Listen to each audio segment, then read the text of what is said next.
Hi. I have to get my microphone. So I'm going to have a guest in a few minutes. Her name's Sandy. She was in the courtroom. She's another real estate agent. She was the one, if you were on earlier with me, I said that I know the lady sitting behind the Markells in the third row. So I reached out to her, and I sent her a link to StreamYard, and she's going to call in just a few minutes. So anyway, hi, is everybody?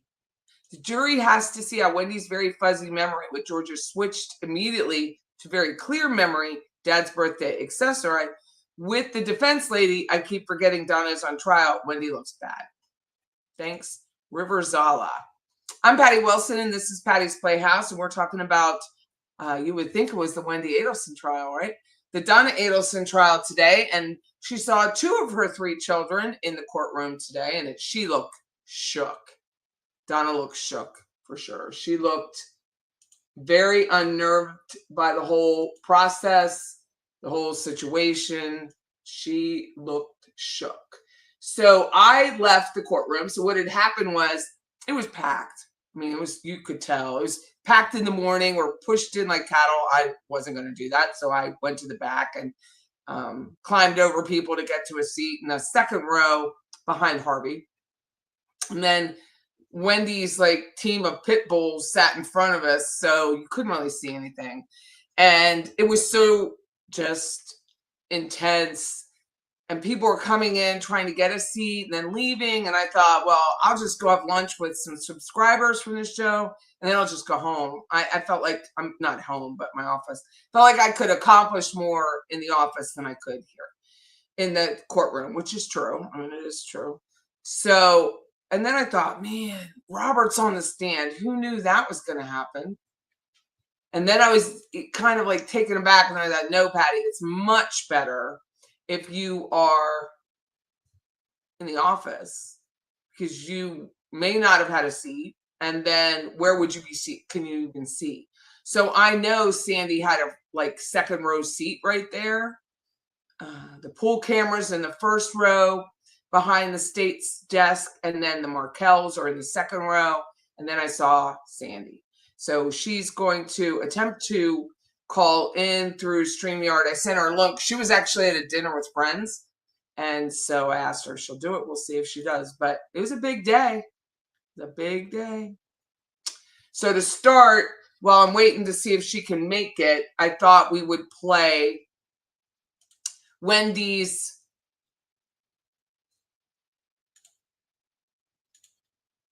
interview, because I found it. Found the interview from Long Crime in the police interrogation, and we'll see where it starts. And you'll know for sure there's no way that Craig Isom told her in that law enforcement vehicle coming back from Mosaic. He just didn't do it. So let's listen together. I just listened to my voicemail. What'd you hear? Who was your voicemail? It's from Lisa Carey, who is my real estate agent, or who I had gone with to find a house. She just said she was driving around town, and she heard there was a shooting on Trescott. Yeah, that's what this is about. I'm sorry you had to hear it that way. I'm sorry, I didn't know if I should. It's all right, just leave it there. Is it still on? It's right there.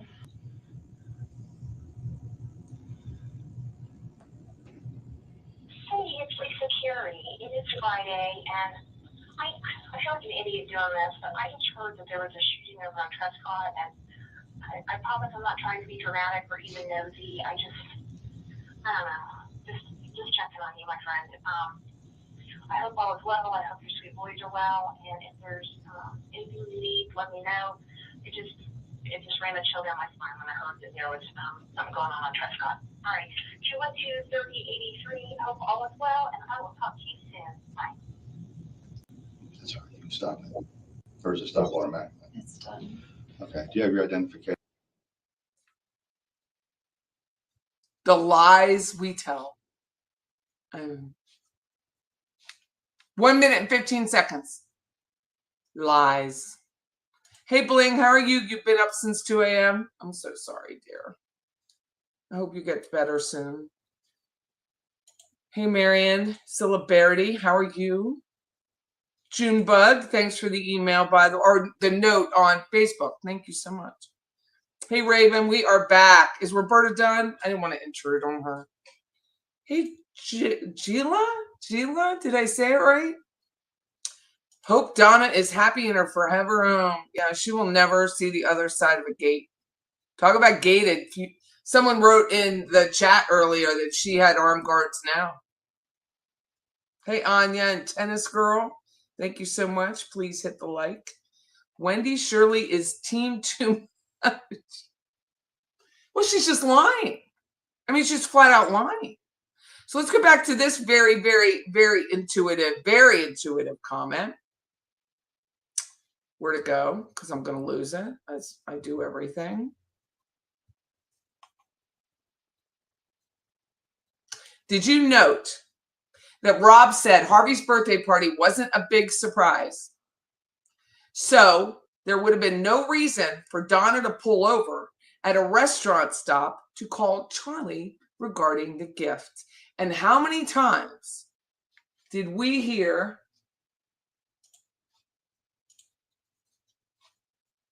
Sarah Catherine Dugan kind of hem all around that, right? Oh, here she is. She's to the stage. Hold on.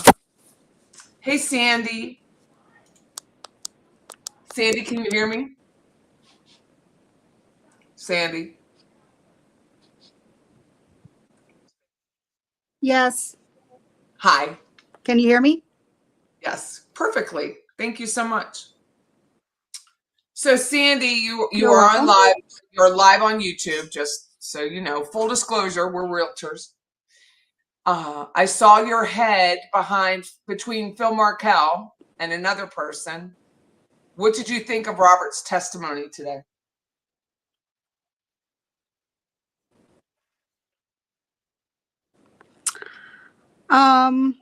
I definitely thought that he, of course, did not want to be there, but you know, he seemed stressed by it a lot. But he also, I feel like he was off of his chest and that he wanted to give his testimony, because I think that from the very get-go, it seemed to me that he knew something was wrong, or that things were just seeming off. He said several times where he either said that you know, just something caught him as not being normal, you know, her sending the pictures, or the picture of you know, Jeff to him, and also texting, you know, about not telling the parents or whatever. Even at that time, they stopped everything. But, you know, he just seemed like, and I guess I didn't know this, or maybe I didn't realize it. I always knew that he was estranged from the family, or is estranged from the family. But I guess I didn't realize that pretty much happened. It seemed like the last communication was when he questioned her about the hitman that were arrested, that she basically, you know, cut him off and said she had to go. And that was their last communication. So that was, it just seemed to me that he was ready to just tell the truth. And he almost made it look or feel to me like he knew that they all were guilty. Someone sent me, I'm looking for I it don't now. know. I don't know how it came across to the, you know, online looking at it. What did Are you there? hold on, it might be delaying just a little bit. Yeah, Okay. it was doing a little bit of dragging. Sorry. It's okay. So are you asking something? Right. So someone said that there is the podcast, they sent me and queued it up, which I'm going to try and send to myself. It is Over My Dead Potty podcast. And in that podcast, Rob was interviewed, and I'll send you a copy of it so you can see it. It's amazing. So you can listen to it on the Wondery, which is a podcast distribution Right. company. And they said that This story. that is when he said that he has not talked to his mother since that time. So it's been a long time. And this was the first time he's seen her since 2016. And he still hasn't spoken to her because she's got armed guards around her. But it's a lot. It's a lot for the guy. I mean, he's still someone's kid, right? He's still a son. And his dad looked furious when he was on the stand. I don't know if you had a chance to turn around, but Harvey, who have been sitting behind, had the Harvey face. You know, he may have been passive during their growing up stage, but he's not passive now. Hold on. Sure. He's definitely not passive now. He loves his wife more than he loves anybody else, is all I have to say. I don't understand it. It's not the way I ran my kids. I told my husband when I married him, and he's my second husband, that they come first to this day. So I'm so sorry. That's the way it is. They're my children. It doesn't end how old they are. Harvey is not like that. So, I mean, it was a lot.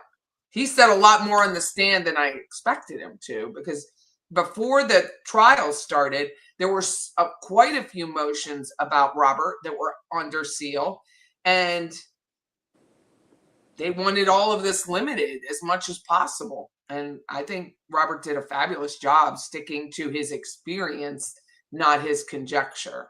So are you there, Sandy? What do you think? Yeah, I came in kind of near the end of it, but I got the gist of what you were saying. It finally seems to be streaming okay, Okay. now, but I definitely lost you for a little bit there. But yeah, I definitely feel the same way that you explained that.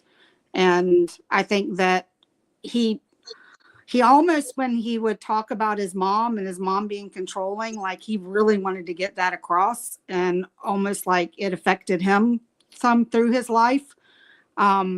But you know, of course, he talked about his dad in a much more positive way, it seemed like. Do you know the story about Rob and his marriages? Do you know the story? No, I don't. Okay, so briefly, he had the love of his life, who he is now married to. She was an Indian girl, and mom didn't like it. So they broke up because there was probably some intense cultural pressure. And he married a Jewish woman, and that lasted about 9 months. And luckily for him and his wife, he was able to reconnect with the first wife, and then they married, and they've been married since. So that was always strained because he married an Indian woman, not a Jewish woman. Now, they all went to the wedding, and there's photos of that in social media, but that's what happened. And he was not allowed to talk about that during this trial, that estrangement. He was only allowed to talk about the estrangement from 2016. She is a doctor as well. Hey, Mona's saying they met in medical school. Correct. So he was an adult. He'd already graduated from, college, and they met, and she just wasn't having it. But he was not allowed to talk about that.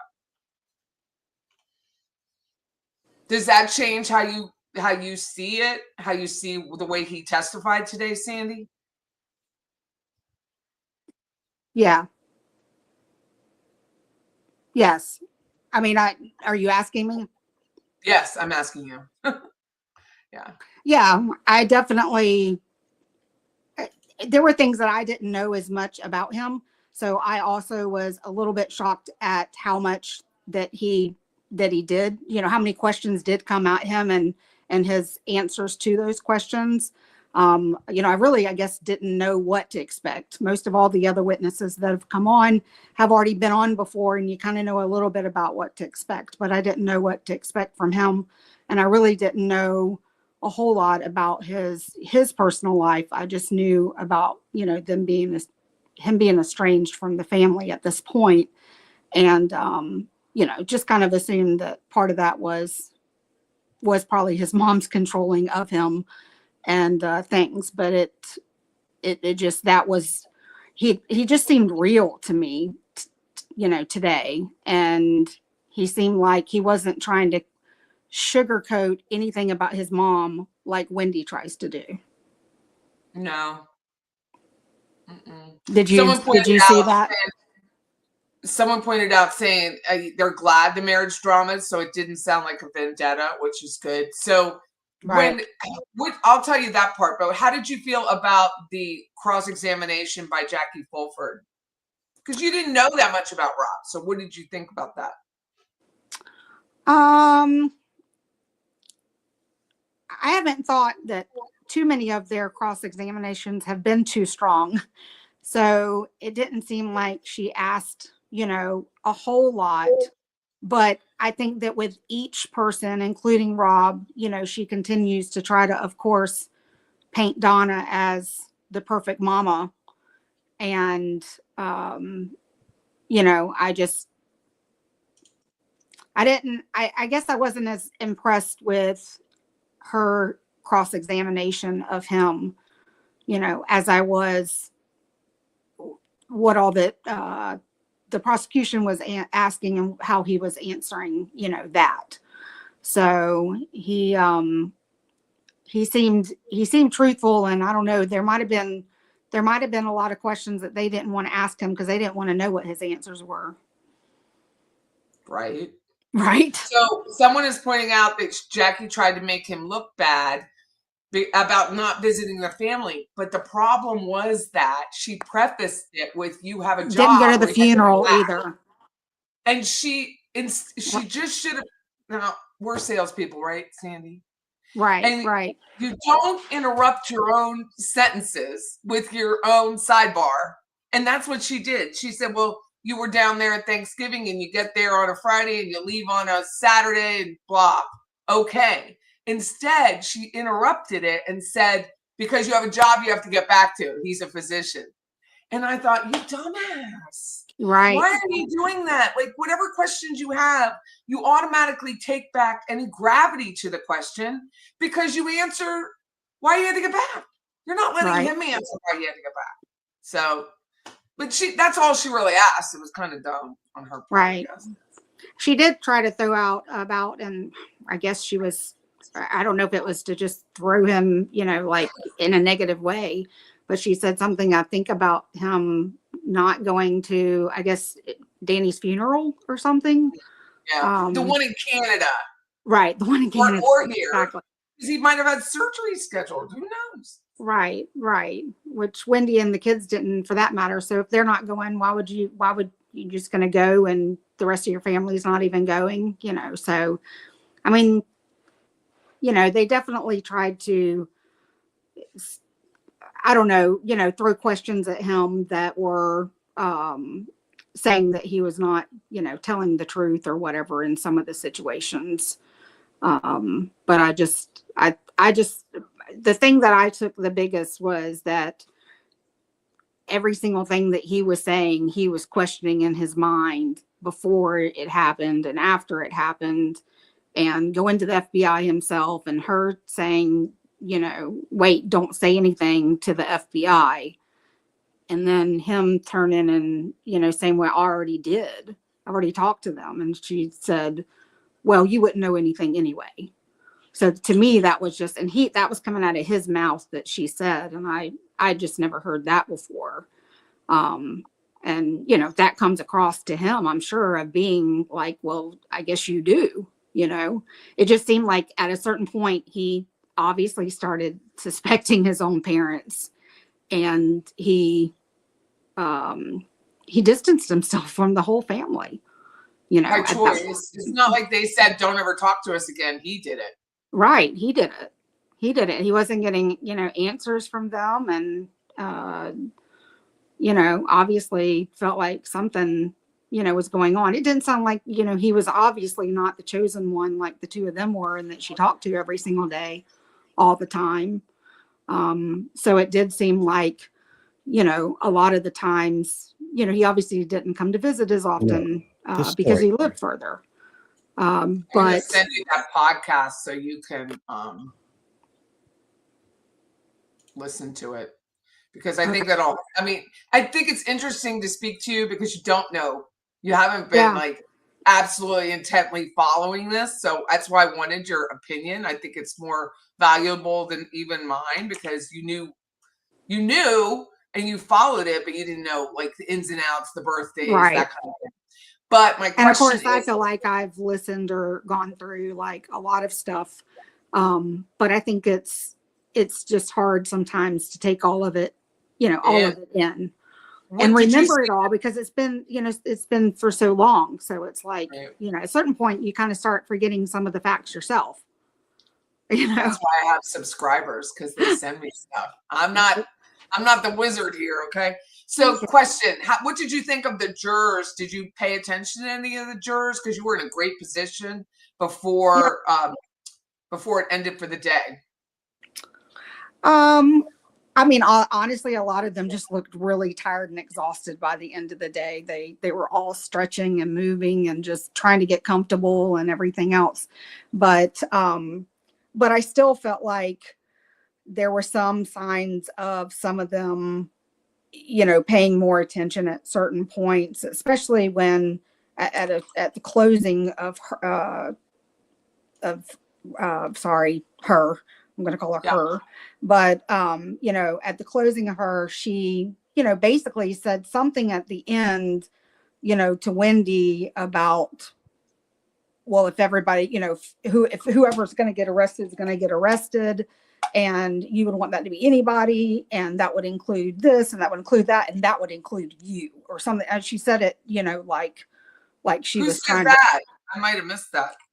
And I actually was going to go back and play it, because I felt like it was definitely in the way that she said it too, that it was a big punch, but I couldn't. Is that Georgia that is Wendy? I can't hear you, honey. I'm sorry. Yeah, it's Adelson's attorney. Oh, Jackie said it. I moved around for a second. It's okay. Jackie said it. Okay. Nice. Yeah. Good, Jackie. So you didn't catch on to that, because she started to get she's towards the very end of her, she started to get raised in her, like, looking and talking, and like she was fixing to like bring out the big Shazam or whatever, and really start pitching stuff at her hard and raising her voice and throw it at her. But then something got stopped, and they went over to sidebar. And then when she came back, she didn't really continue with those questions. So she didn't elevate to that. But at the very end, she was blaming Wendy at the very end, like almost like, no, Wendy did it, or Wendy knew about it, or Wendy, I don't know. It just seemed to me that there was something at the end that was throwing Wendy under the bus. But I need to go back and listen to it again. So I don't know if any of your viewers heard that or saw that or thought that she was, because she even kind of like did a strong motion, like she was really emphasizing it at the end, and walked away from the podium real fast. Let me reintroduce you for a second, because there's a lot more people on here. I don't mean to make you nervous, but there's a lot more people. So this is my friend Sandy. I'm introduced like she's in front of me. I held my hand out, like duh. Yeah. This is Sandy. She's a real estate agent, and I know her from being a real estate agent in Tallahassee. And yesterday or last Friday, we talked in the parking garage. And then when I was watching in my office today, when I was watching Robert testify, they showed your face for a very long time, because you were right behind else. And I thought, oh, I'm going to ask Sandy if she'd come on, because you had a great position in the courtroom that I didn't even have in my first few hours when I was there up until lunch. Were you there before lunch too? Yes. You the whole couldn't day. even tell who was in the room. It was so packed. It was People are like, definitely packed. "Who's the lady in the blue glasses?" I'm like, I have no idea. It was packed. I mean, there wasn't a seat. Everybody was squished in so other people could go. But I had Honeycutt's big head in front of me, and I call her Wendy Adelson's bodyguard. She's the one with the curly hair that clearly has been on the Ozempic. She was a much bigger woman 2 years ago, but she her head was in front of mine, which I'm sure was intentional. I'm going to think of myself here. But that's where I was. I was right behind Harvey. But you could barely see Wendy from that position. So where were you sitting before lunch? The same place. Oh, did you? Good for you. Well, I bring a cushion with me, because I don't want to sit on those things. I already went. I already went through that murder trial I was telling you about that, that my tenant. And so I'd already learned after the first day that you bring a thick cushion. But at that But point, how I did you get the position? How'd you get up front? just walked in and went straight to Was where was it really crowded at it lunchtime was coming back? crowded. It was crowded. It was crowded. But I just happened to be standing and talking to Dennis Murphy. I don't know, for some reason we keep being close together sometimes, and because I've been on that row, he's been like behind me the whole time. And so we were talking and somebody else was behind them, and then all of a sudden it was like we just kind of got pushed, and I just went with the push behind him and somebody else behind me. And so, everybody was there and going in, but I just kind of got in, right at the beginning. And I just went there because that was the road that I always sat on in the other trial. And then of course, once I had it, then then I have my cushion the whole day. So I leave that when I go to lunch. So Sandy does a lot of property management, like Yes. 300 stores that Patty will never do. I mean, Patty would be out at the Yeah. corner with the damn sign and fluffing That's right. before that ever happens. It just That's isn't right. my jam. But No, one I of her wouldn't recommend kids it was to anybody. murdered, and she helped crack it. So Yeah, absolutely. If anybody ever, maybe one day we could talk about saved that all one. the evidence. Oh, absolutely, right? Oh, Yeah, I'd love to tell you some stuff about that. I could send you the stuff so you could research a little bit of it first, but that would be a really good one to talk about. I think so too. And I think it also, no offense to City of Tallahassee Police, but I have no problem throwing them out under that bus because of my situation with Lori Page. So yeah, I mean, it's not even a matter of just disparagement. It's just about sharing the truth, right? It is. So It Jackie, is. And it's one that was never told, in the news or anything like that, like I said. And so, I mean, I have more inside detail than anybody other than the family, and I have as much as they do. So it was got his wrong. stuff. You kept his stuff, the guy that was murdered. So I lost her. So she's having dinner at a farm somewhere in Tallahassee, an undisclosed location, and I lost her. So that's what happened. And she was using her iPad. So yeah, Morgan Honeycutt did wash her hair, so I'll give her that. She washed her hair, she put some makeup on, and she can't keep her pants up because she's ruler now because she's got to have been on the Ozempic. Had to have been. Well, Jenny, I hope everything works out for his cancer scan. Hope it works out. But Dennis Murphy is in the house, in the courtroom. He and his wife, he brought his wife. I saw her outside the courtroom, but today he had her in with him. And we got lucky enough to go for a walk and walking to lunch at Metro Deli, which if you're in Tallahassee and you're in at any point in a crowded courtroom and to get out, their systems and processes in ordering and delivering food with hundreds of people coming at once should be replicated all over the country. It's absolutely amazing. They handled it. Johnny Mac, I know, they handled it really, really, really well. And so shout out to Metro Deli if you're ever in town.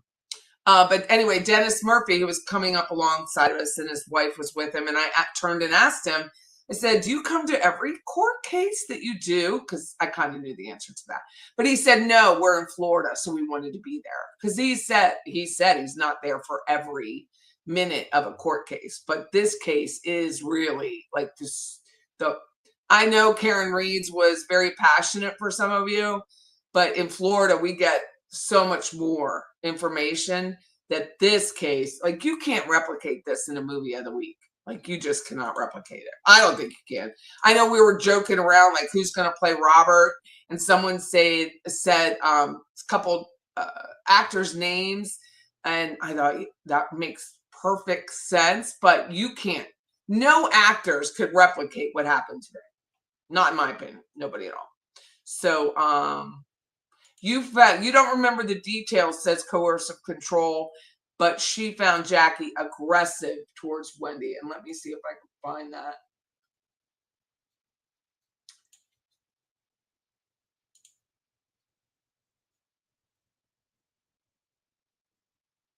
know why this does this. I don't like using court. I've decided I don't like using court TV. No matter what I do, it goes back to the beginning. I'm not a fan of using court TV. Definitely not a fan. Adrian Brody, thank you, Brooklyn. It's gonna have to be a 2-week mini series. Oh yeah, I mean, we don't even need Patty and anyone local should be proud of that room. 100%. I mean, it is.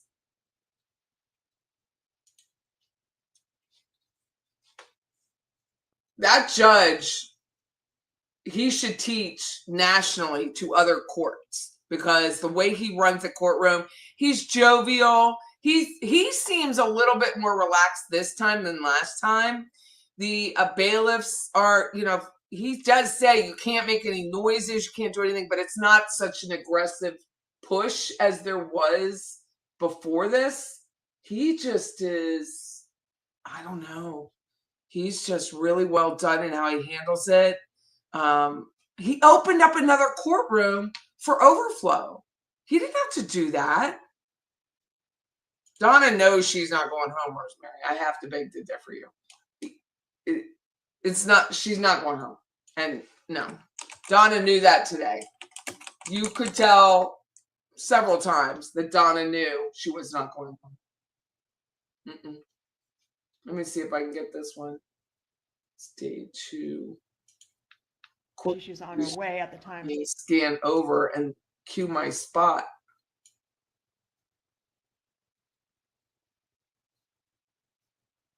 Trying to get the Jackie Fulford moments.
Everyone can be seated.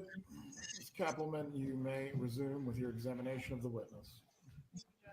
Ms. Adelson, I want to ask you a little bit about your brother, Charlie Adelson. How is he older or younger than you? I'm the youngest of the 3 children, so both my brothers are older than me. How much older than you is Charlie? He's 2.5 years older. And in the time frame 2013 to 2014, how much time were you spending with Charlie Adelson? I don't remember spending a lot of time with him. I was in Tallahassee most of the time, and he was in South Florida most of the time. Did you speak with Charlie regularly during that time? We did.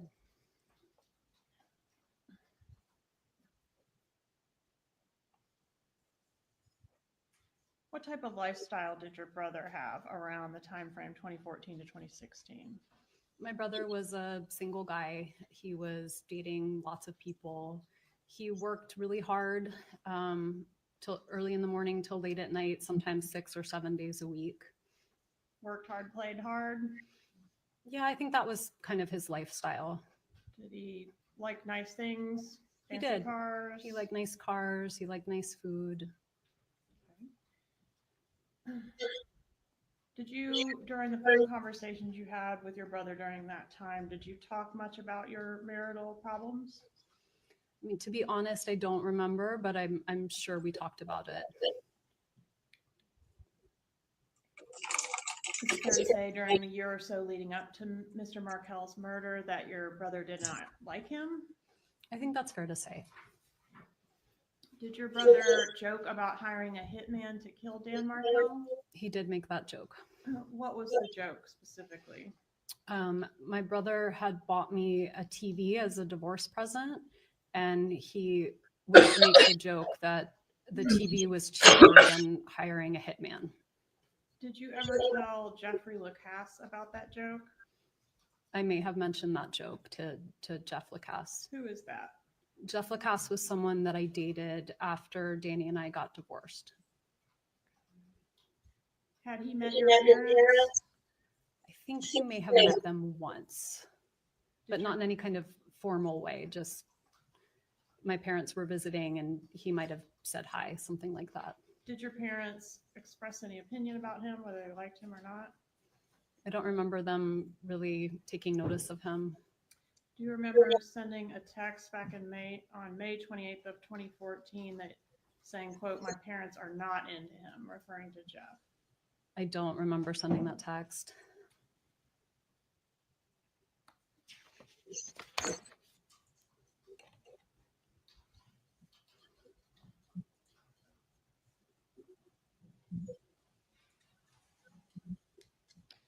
On the morning of the murder, did you have an appointment at your residence on Aqua Ridge? I did.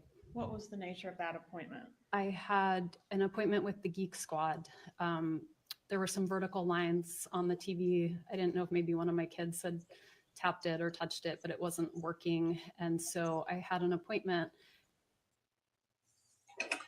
That is a lie, and we know it. So if you follow the case, you know that is a lie. Tapped or touched, it was cracked, and it had a big crack. And Jeffrey Lacoste talked about it. It looked like someone punched it or threw a shoe at it. So that's another lie she's telling. And they were scheduled to come sometime between 8 and 12.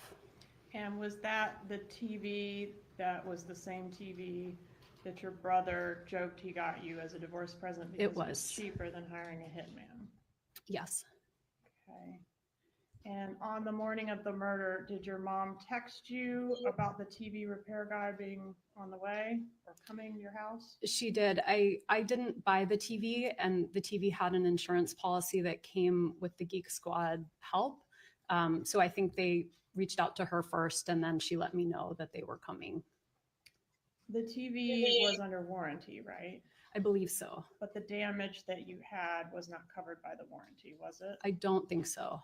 Okay. And do you recall how long the TV repairman was at your house? I don't. It was a reasonable amount of time, so maybe an hour or so. And why did it take an hour to determine that the TV couldn't be repaired or was not under warranty?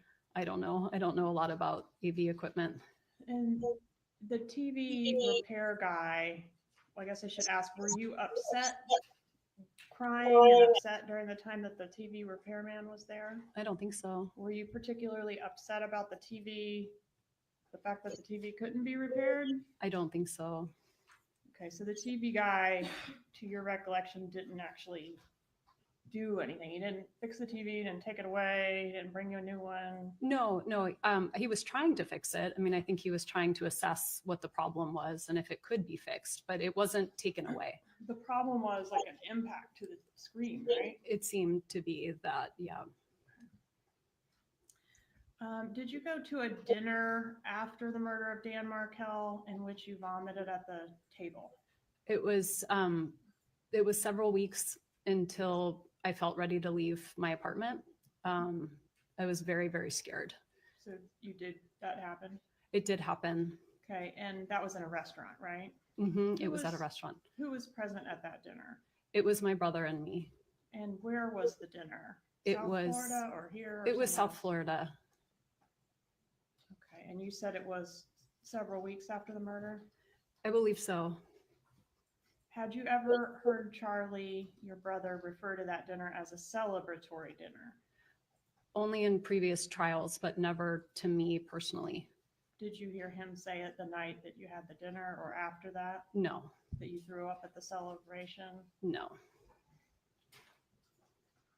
Do you know Catherine Magbanua?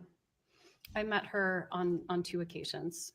Okay. Do you have an independent friendship with her, or did you just meet her through your brother? I just met her through my brother. Who was she to Charlie? She was a person that he had dated. Was she a serious girlfriend?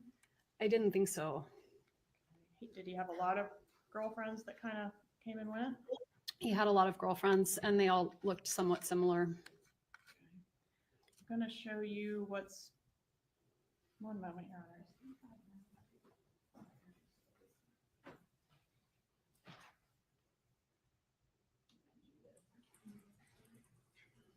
Show you what I marked as 35.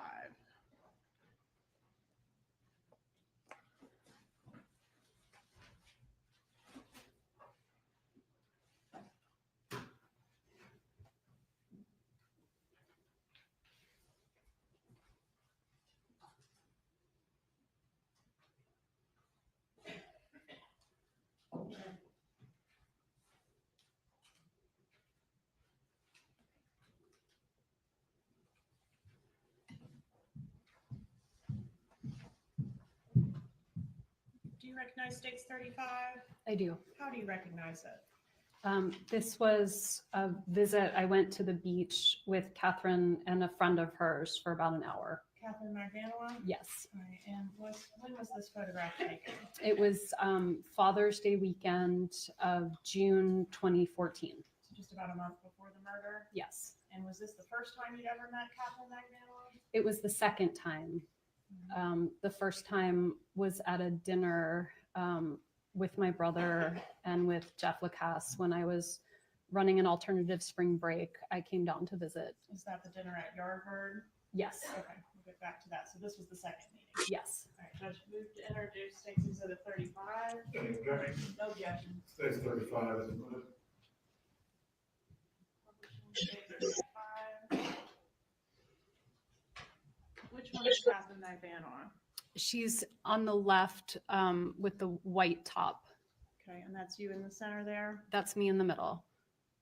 And this photograph, was it taken near your parents' residence in It South was. Beach? Very close.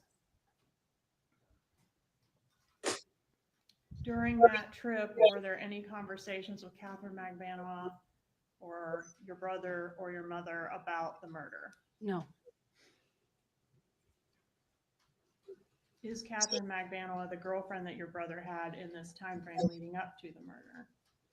I believe so, but he had multiple girlfriends, so I don't know if she was the only one. Okay, but that's definitely the one that you interacted with the month before. Yes, ma'am. Did anything stand out to you about this particular girl as being, you know, the one or special or different from the parade of girlfriends that No. Charlie had? Did your brother have girlfriends after this woman, Magbanua? Yes. Okay, including, do you remember a Whitney? I do remember Whitney. And then there was June Mchinda, Yes, I remember June. a June Co, I think. I remember Junko. Okay. Prior to Dan Markell's murder, was this image taken at your trip to South Beach that was most recent before the murder? No, So you went down another time between this trip and the murder. I did. I went down for my dad's birthday. And when was that? It would have been, his birthday was on July 5th. And so I was down, I don't remember the exact amount of time, but maybe 7 or 10 days over July 4th and for his birthday, and then went back to Tallahassee. Did you run into Catherine Magbanua at all on that trip? I don't think so. Any discussion with any members of your family about the murder on that trip? No, It was your dad's 70th birthday, right? it was. And was there a party? We had a party. Was that friends, family, both? It was friends and family.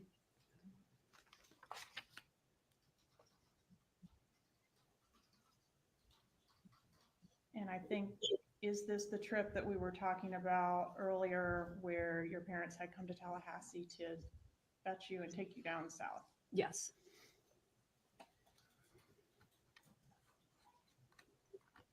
Was there any discussion on that trip about any other relocation strategies? I don't have any memory of that. Like bribing, converting to Christianity, any of those things It had been, I think, about a year since. those were first broached? Right, but I'm just saying by that time it was the summer of 2014. I don't remember any kind of conversation like that. Okay. Was there any discussion on that trip of the pending motion that included precluding your mom from having unsupervised visits with your boys? No.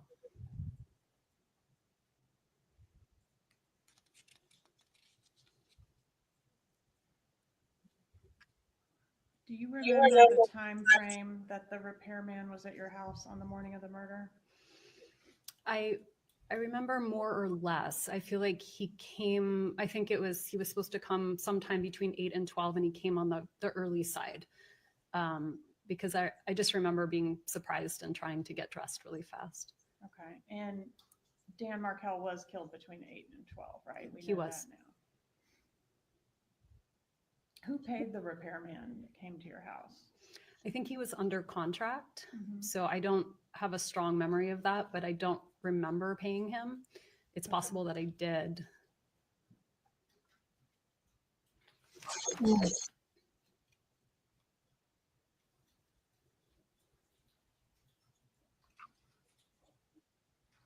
going to ask you a few more questions about Mr. Lacasse.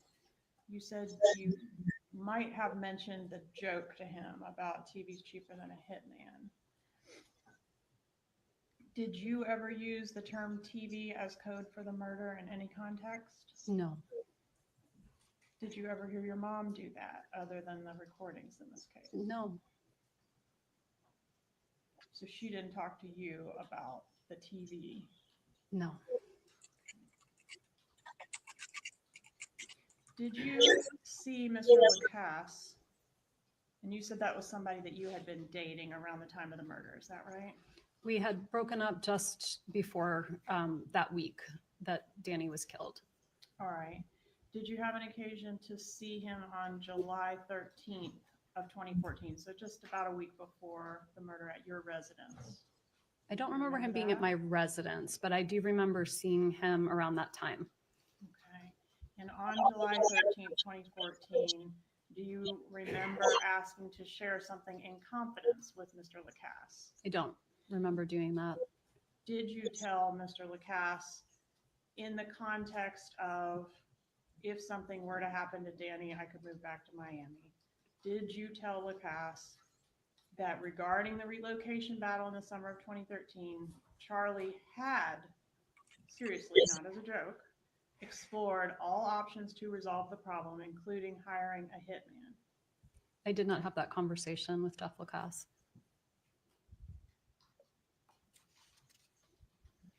And I think you said the week before, but wasn't it actually about, I think it was 4 days before the murder, you sent an email to Mr. Lacasse? Do you remember that email, bump in the road? I remember telling him I didn't want to have contact with him anymore. I don't remember exactly what date I sent it, but whatever date Sunday or Monday of that week would have been around when I sent it.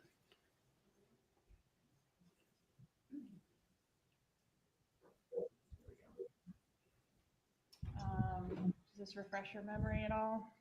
It does. Okay. And so you weren't officially breaking up with him so much as asking for a certain period of time without contact. Is that right? That sounds right. Okay. And then your plan was to reach back out to him and figure things out one way or the other? I mean, I think I was breaking up with him, but I have a strong aversion to conflict. So this was probably my way of not breaking up with him without breaking up with him. Okay. And I want to go back to the day of the murder. We know about the TV repairman left about, did you say about 9? The truth is I don't really remember, but something like 9 or 10. Definitely before 10 or by 10? Yes, that's my best memory. All right. Where did you go after the TV? What was the next place you went after the TV repairman left? So I was home, I think, for a couple of hours first. I was doing a little bit of work. I was talking to some friends. I think I ate breakfast. And then I left probably close to noon or a little bit after noon. I was meeting two friends who I would frequently meet on a Friday to have lunch with. And so I went to run a few quick errands and then meet them for lunch. And on your way to meet the friends, did you have an occasion to go down Trescott? I was trying to turn down Trescott. That's where I used to turn and take just the road I was used to. But there was yellow tape up. And so when I tried to turn, I couldn't turn. So I made a 3-point turn and kept going on Centerville. And so you encountered a police roadblock at that location? Yes. Okay, couldn't go any further because there was a police car and some yellow tape, right? Right. And that was, you were able to see that from the intersection there, or you actually turned onto Trescott? I tried to turn and then I couldn't go through. So I turned around and kept going. How far down Trescott did you proceed before you turned around? Just until the tape. Okay.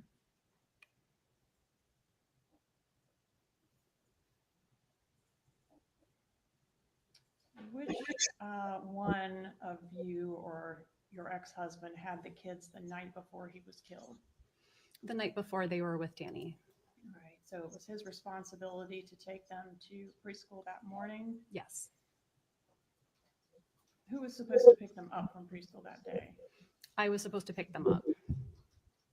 Had you talked to Dan Markell or your children that morning before you encountered the roadblock? I hadn't talked to the boys because it would have been, I wouldn't have talked to them, you know, they didn't have cell phones, they were little. So I only would have spoken to them if I had gone to the preschool and seen them, but I didn't do that. So I hadn't talked to the boys. I'm sorry, what was the second part of the question? How about Dan? Did you speak to him that morning? We didn't. We had plans to talk. We had traded some text messages and emails, and then I called him and he didn't pick up, and that was the last contact. Did you attempt to call Dan Markell when you encountered the roadblock? No. Did you attempt to call your kids' daycare after encountering the roadblock? No. Did you notify anyone that you observed the roadblock? I was talking on the phone at the time, so I may have said to the person I was talking to, oh, I'm trying to drive, but I have to turn around, hold on. Okay, that was probably a bad question. Did you attempt to investigate in any way or ask anyone what the roadblock was about? I wasn't concerned about the roadblock. Was Mr. Markell scheduled to leave town the day after he was killed? I don't remember if he was scheduled to leave town on Friday afternoon or. She wasn't concerned about the roadblock. It wasn't a roadblock. It was law enforcement lined up blocking a road with do not cross tape, yellow, bright yellow across it. And she wasn't concerned about the roadblock. Damning. On Saturday morning, but I know that he would go to New York every time he had a chance, and I think that was where he was going, but I don't know when he was leaving. Okay, if you'll take a look at not the binder we've been using, but the other binder, should have your law enforcement interview on the front. Okay. And I would just ask you to review page 159, lines 10 and 11.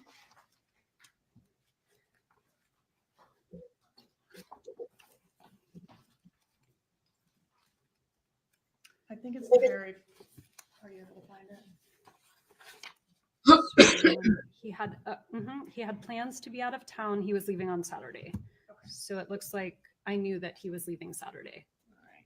And you knew he was planning to go to New York. Yes. Okay. Do you know how, if the killers knew that he was leaving town the next day, do you know how that information got to them? I don't. Did your brother Charlie know that information? I don't To your know if knowledge. I don't know if he knew that information. Did your mother know that information? My mom usually knew our schedule, so she probably would have known that I was going to have the boys. I don't know if that means she knew he was going to be out of town, but she would have known that I had the boys. And didn't your mom keep meticulous track of every time that Dan went out of town?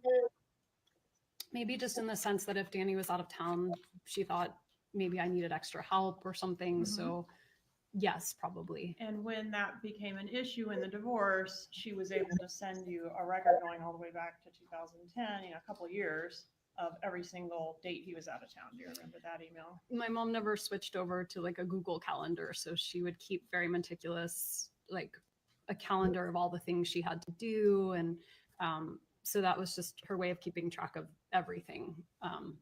Not just this, but you know, every part of life. She's very detail oriented. Yes. Even regarding things that aren't necessarily her business, or do you think that Dan's travel plans were somehow her business? I think only to the extent that it impacted whether I had the boys or whether they were coming to visit or what that looked like. Okay. Did Mr. Martell leave you a message on the morning of his murder? He did. Okay. And did he indicate on that message that he was going to the gym that morning? He did. And specifically, did it tell you he'd be at the gym between 9:15 and 10:30? I don't remember, but that sounds about right.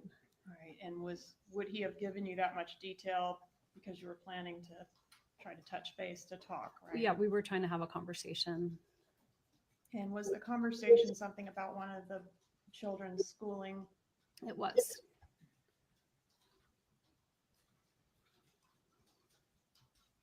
Did you talk to your brother Charlie on the morning of the murder? I did. And does an 18-minute conversation at 9:30 a.m. that day sound correct? It does. Do you remember the nature of that conversation? I do. I didn't purchase the TV, so I didn't know how much the TV cost. And so I called him to find out if it made more sense to get the TV repaired or buy a new TV, because I didn't know what the delta was there. Okay. Can you tell the jury one way or the other for sure whether you mentioned Dan Markell's travel plans to Charlie during that 18-minute phone call? I can't say for sure, but I don't see why I would have brought it up. Did you have WhatsApp on your phone at that time? I did. What is WhatsApp? WhatsApp is it's a phone service. It's an app that I use when I talk to people who live in other countries. So it's become very popular. I think I had it at the time. I know I certainly have it now, but it's a device to send messages. During the time frame that we're talking about, which is around the time of the murder, did you communicate with any of your family members through WhatsApp? I don't remember using WhatsApp unless they were traveling internationally, because it's a way of making free calls or free texts when at that time making long distance calls on a regular phone would have been very expensive. Did you ever communicate with Katie Magbanua through WhatsApp? I don't remember ever texting her on any platform. Did you have any other encrypted platforms on your phone at that time? At that time, I don't think so. I don't know what existed at that time. Okay. So after you turned around and did not proceed down Trescott, you went, I think, to the liquor store. Can you tell us about that?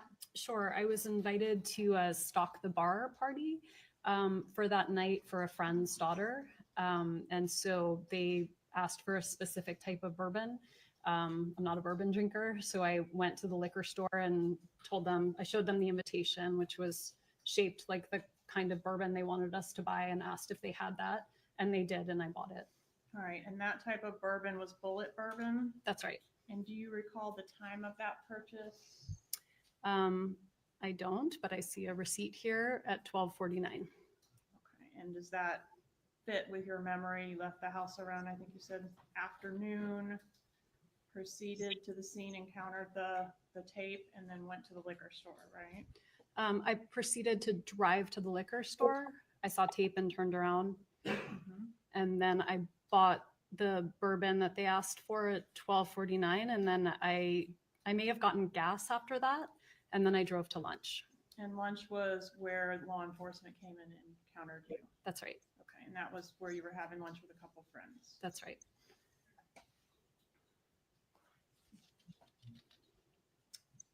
Did you relocate to South Florida after Mr. Markell's death? In terms of relocation, I did leave Tallahassee after the funeral, but I took a weekender for both the boys and me and thought I would be back pretty quickly. Did you come back? I did come back a few times, but Just to get things though, right? not really to get things. I came back a couple of times to give a talk or to do some work, but Okay. or But to what I'm interested in is where were you living after the murder? I wasn't living in Tallahassee. All right. Did you recall on the trip to South Florida, just within 48 hours of the shooting, getting a call from Craig Isom? Yes. Okay. And what happened with that call? I talked to him for a while. He mentioned that he might want to have DNA samples of the kids. We were already halfway down. We'd been in the car for about 4 hours with the boys. Who's the And we in that sentence? I was with my parents Okay. and the kids. Yep. We talked, the call broke up, and he never followed up. Was it like a, you're breaking up? I told him I was having a hard time hearing. But were you faking that, or was it really breaking up? I was not faking that. And did you send your lawyer to him after that, shortly after that? I told him he could talk to my lawyer. He never followed up. Were you happy to be out of Tallahassee when you were able to return to South Florida? No, I was not happy.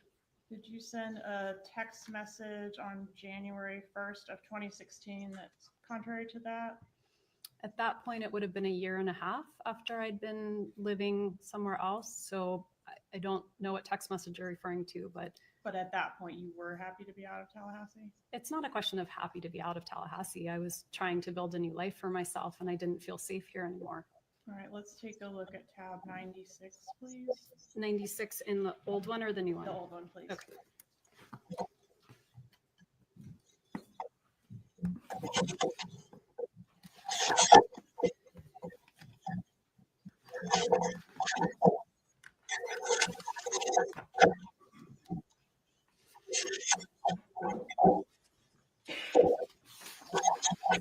Okay, I see it, but it says unknown, so I don't know who I'm talking to. Well, that's not the question. The question is, did you say, so happy I don't live there? And the person says, I bet it's a shithole. Remember that? I don't remember this, no, but I do see that I said it. I don't know who I'm talking to here, and Would it surprise you to learn you were speaking to your brother, Charlie Adelson? I don't know if it would surprise me. So, no. Okay, Judge, may we approach it this time?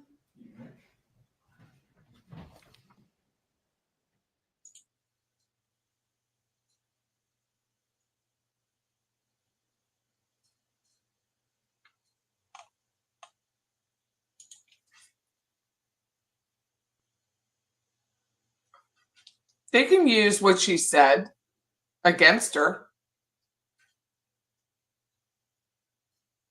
They can use the cop interview and then correct her, but they chose not to correct her because they don't want her to correct herself, because then they can't use it later. So they let her lie on the stand, and it continues. It's crazy. Absolutely crazy.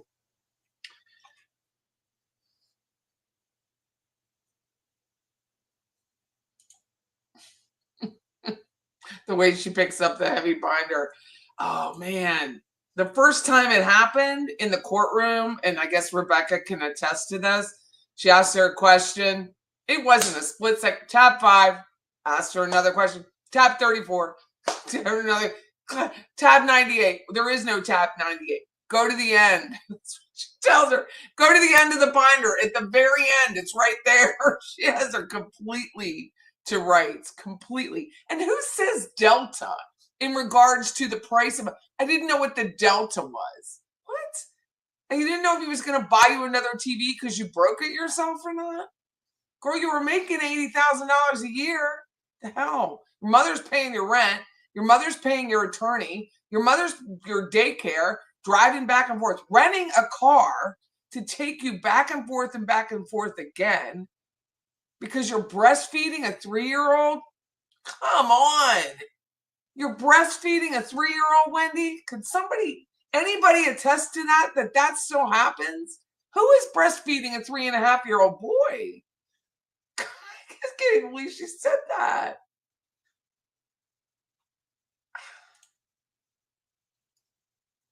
I'm serious. So they rent a car. They drive up here. They take her down, they take her back, they take her back. Because she's not adept enough of a human being to drive herself because she's saying Continue with your examination. breastfeeding a 3.5-year-old child.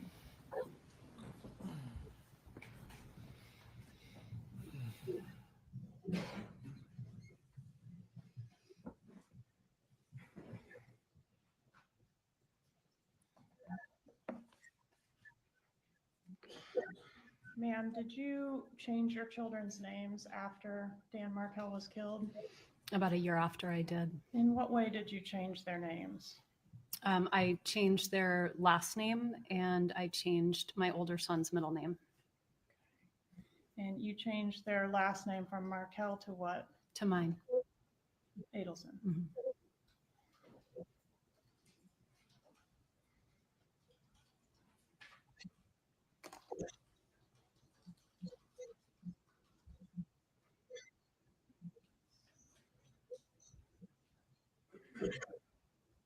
Let's start by asking you about this email dated July 3rd, 2014.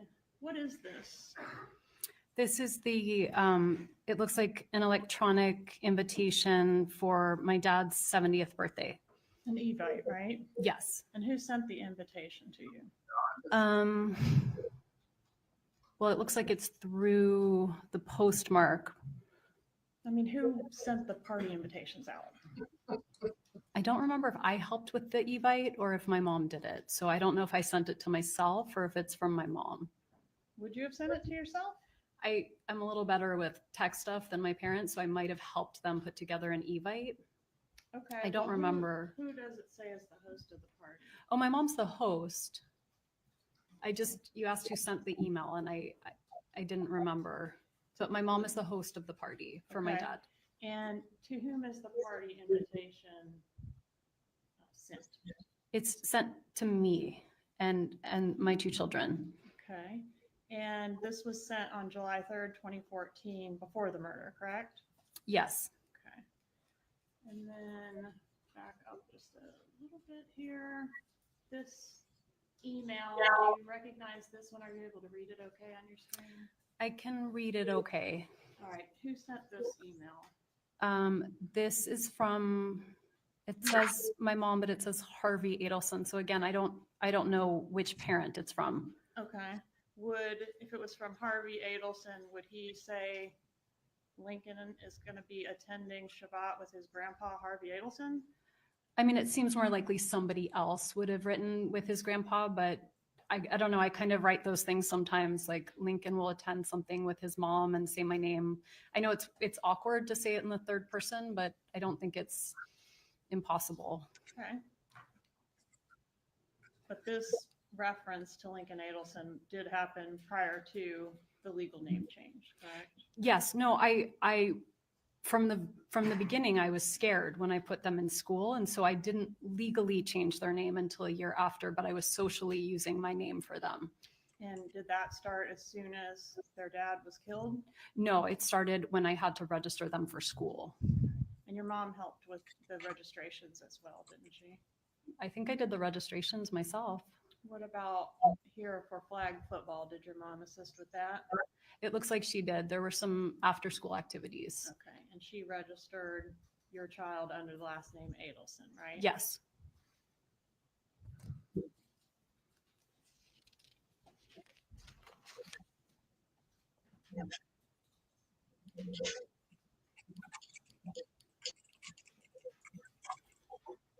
Where was Dan Markell buried? In Toronto. Were you or your children in attendance at his funeral? No.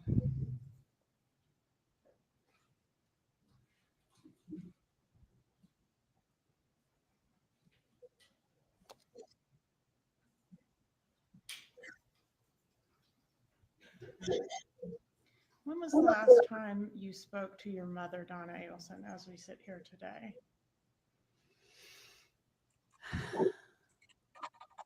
November of 2023. Okay, and so she hasn't given you any information or advice about how to testify in court, has No, she? ma'am. No. What about, you did offer testimony in November of 2023 as well, right, on a related case? Yes. Okay, October. And did your mom, when you spoke to her in November of 2023, offer you any advice or thoughts about how you should act or behave or what you should say in court? Yes, She did. she did. And what was that? I can't tell you I remember exactly, but she was hoping I would be supportive of my brother. Okay. And do you know what her thoughts were afterwards? I do. Okay. And what were they? She was devastated. She didn't feel you were supportive. No,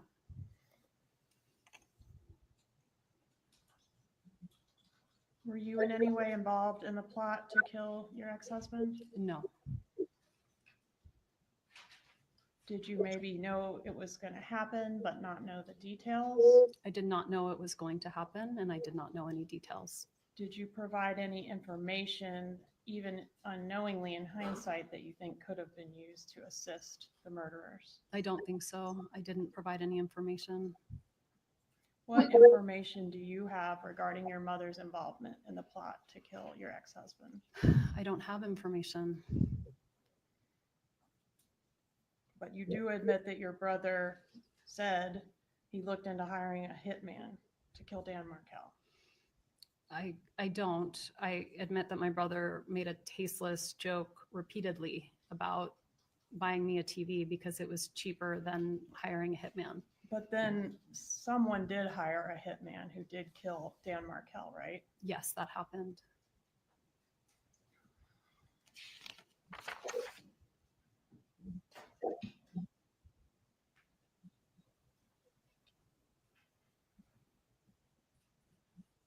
Was part of the plot to kill your ex for you to have plausible deniability or to know very little about it? I was not involved in any plot to kill Danny. Were you shielded from the plot because, I don't know, you couldn't be trusted to keep a secret? I was not involved in any plot to kill Danny.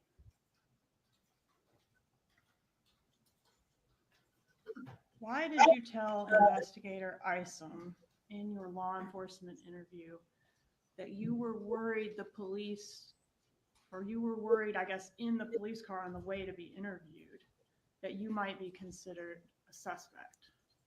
Because I couldn't think of anything bad going on in his life other than the divorce. And frequently the ex-wife is a suspect. Were you treated as a suspect? I was not.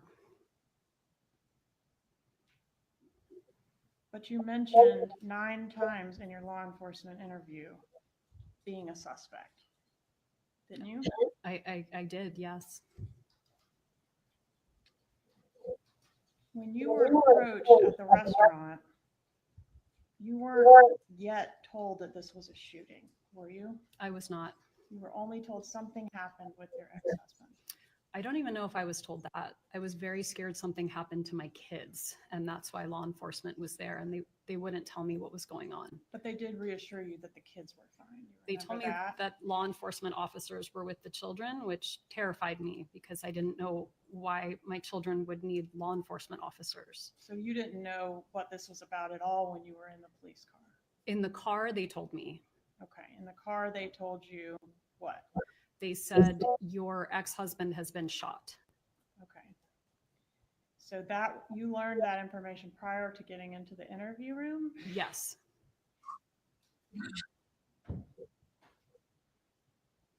Okay.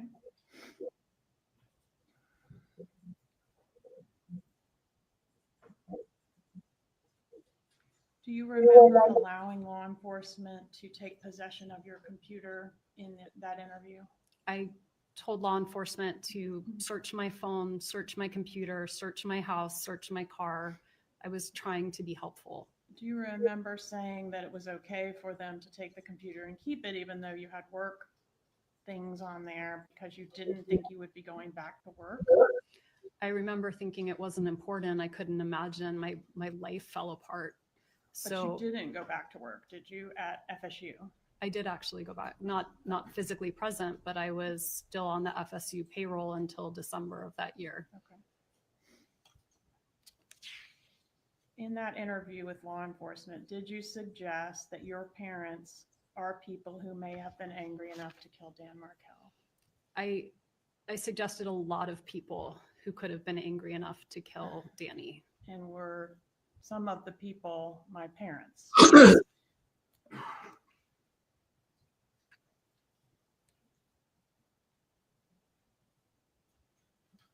But you said in the interview that you didn't think they were capable of it, didn't you? I did. If your mom wasn't capable of it, did she have anyone that she could enlist to assist her? I don't know.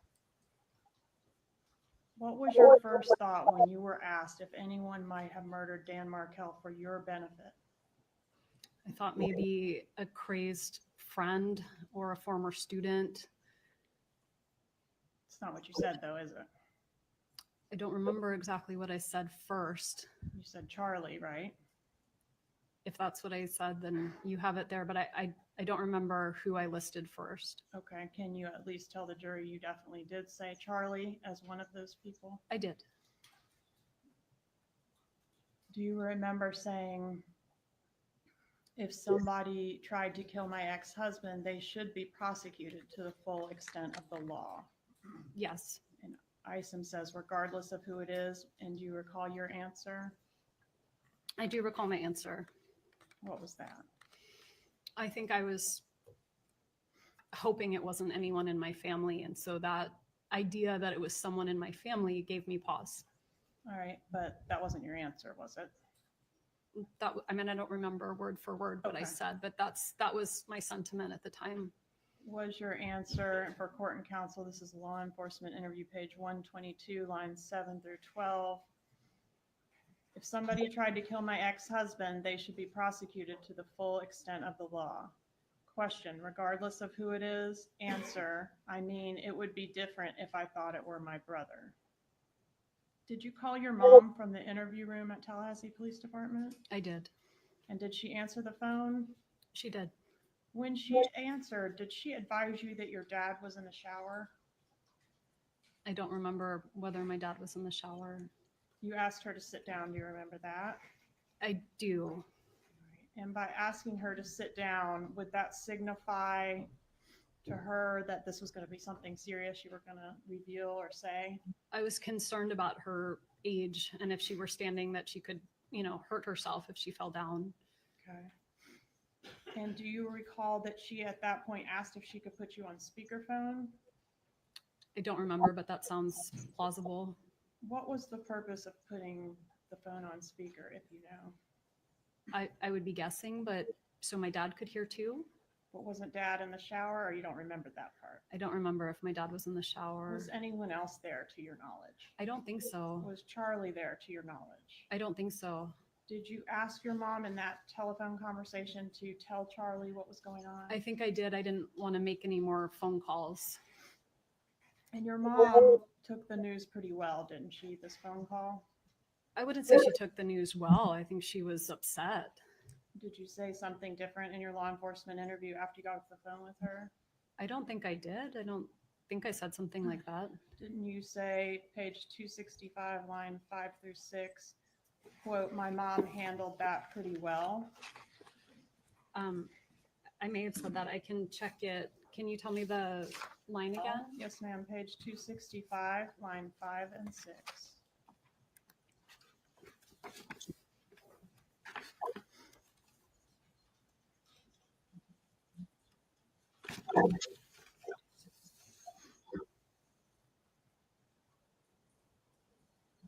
Yes, that's what I said. And then page 280, line 22 and 23.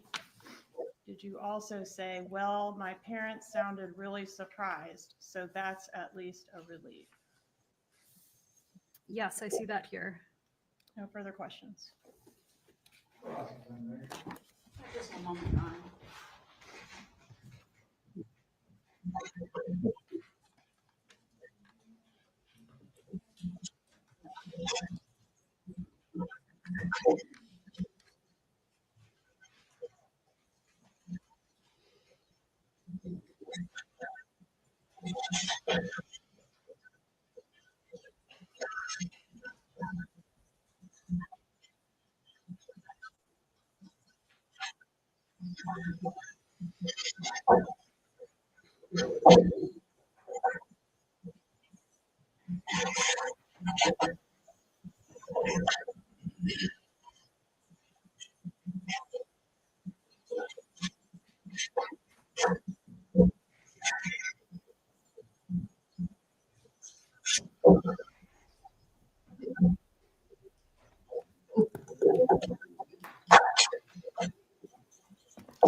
Good afternoon, ma'am.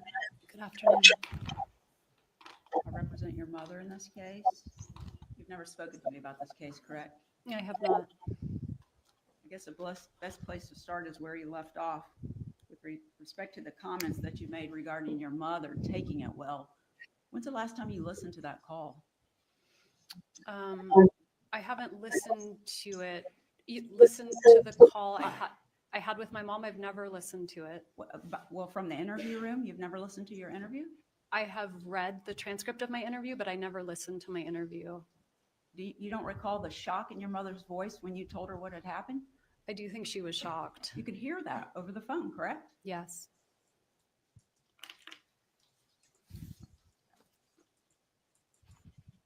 So many topics were covered, I'm going to have to kind of skip around, okay?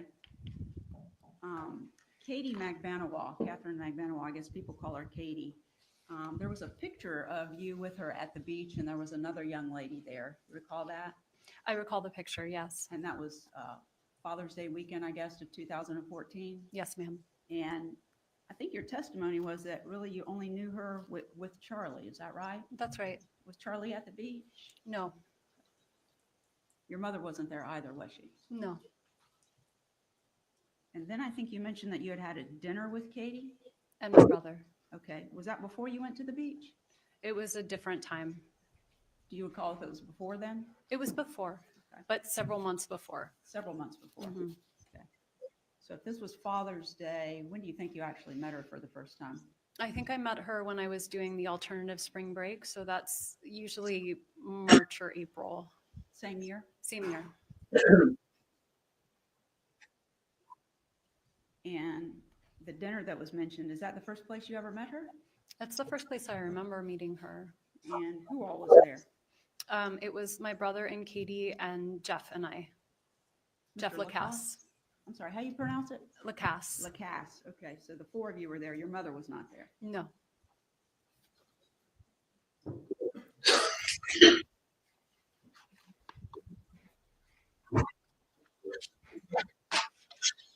I want you to, it's been 11 years, so a lot I'm sure has happened to you in the past 11 years. Is that fair to say?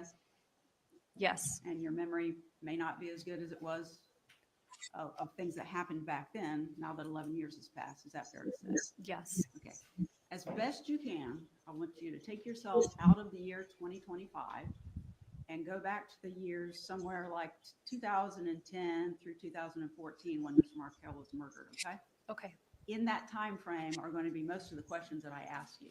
Okay. All right.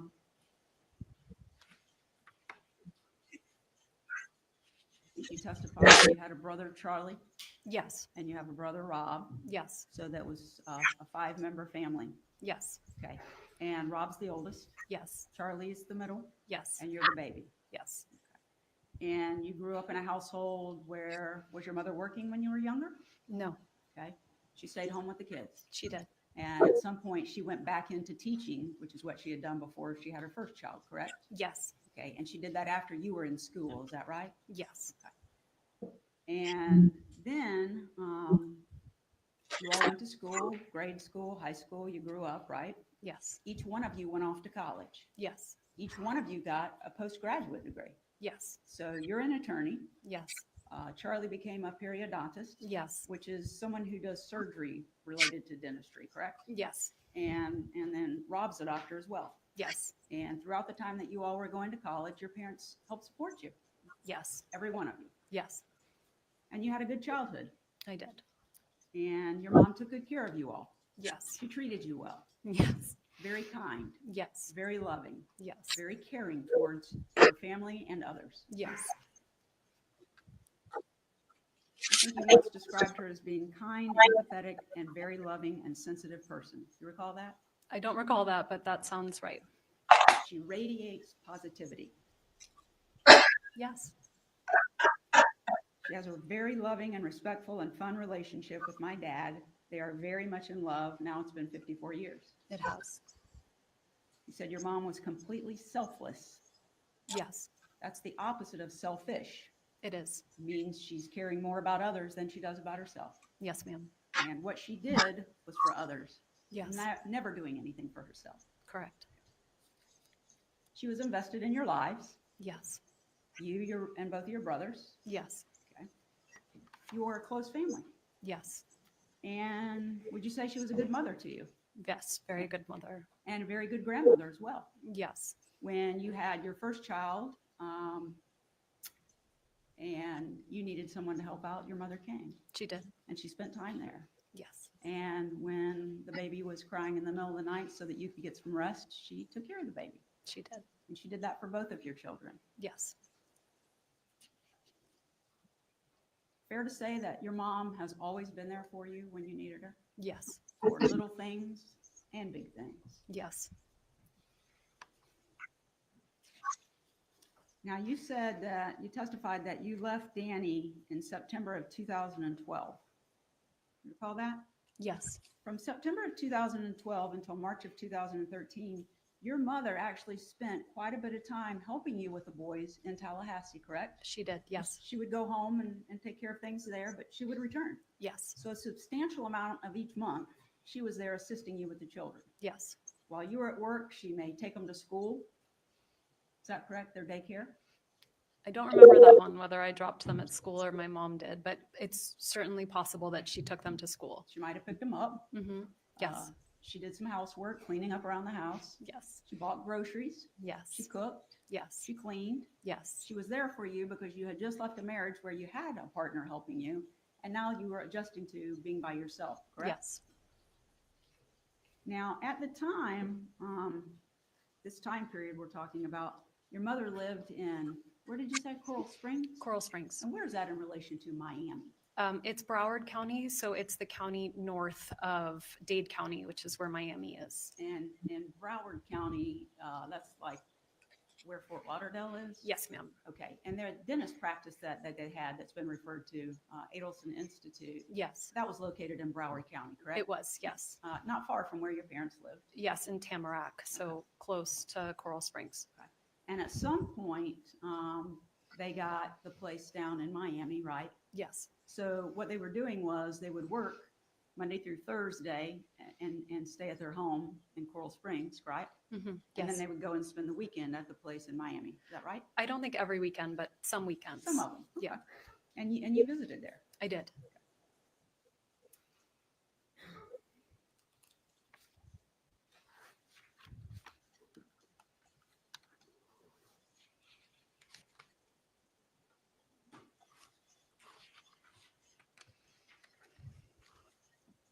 Now, when your mother would come up to assist you or just to visit with you and the children and Danny, did she drive typically or fly?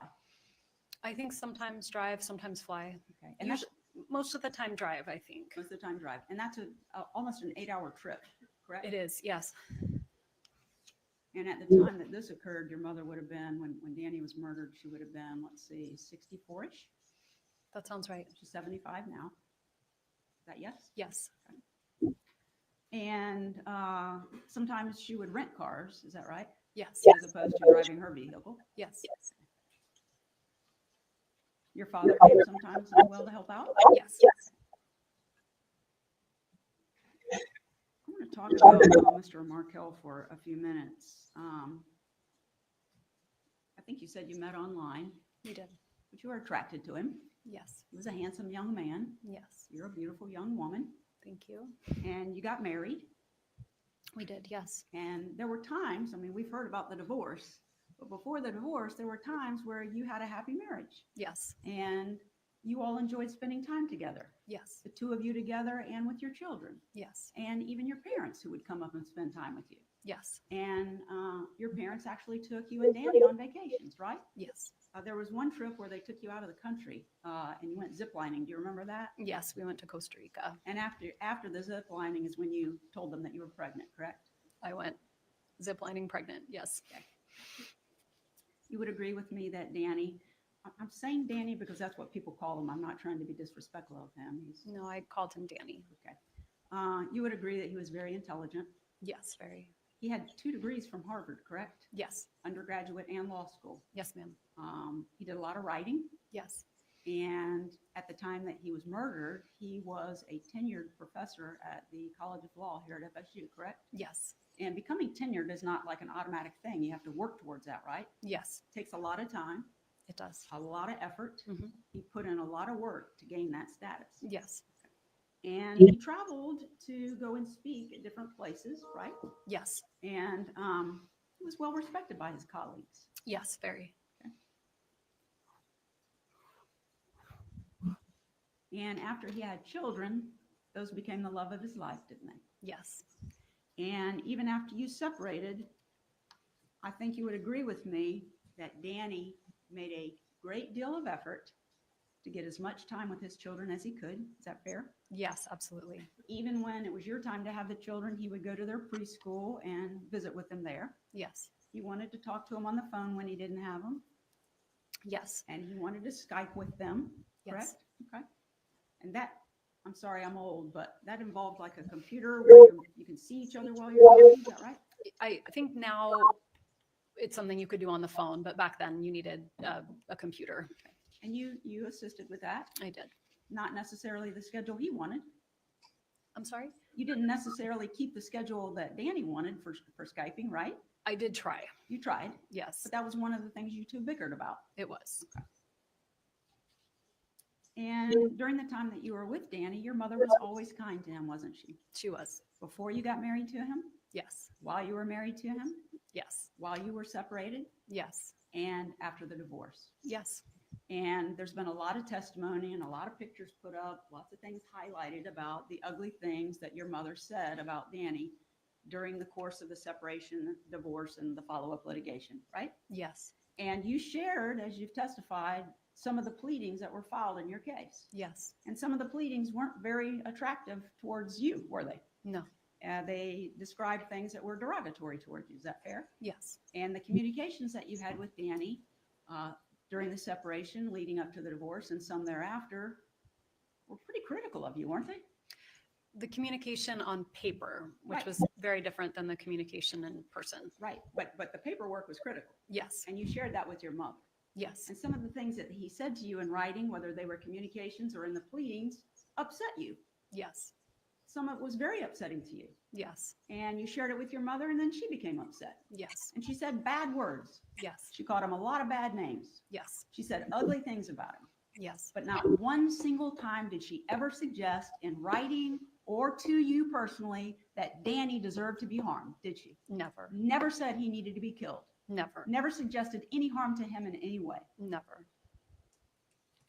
And those things that she said to you in the emails, the communications, I assume that you all thought were between yourselves, you never shared those with Danny, did you? No.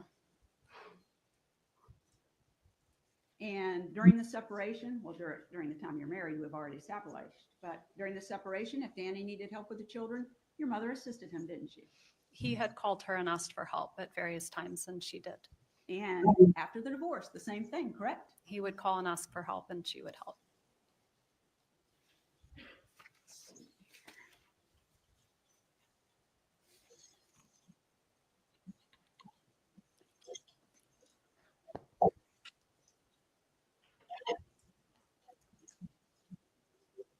You have 60 up there.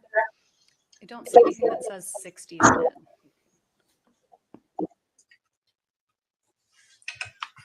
I had to look it up.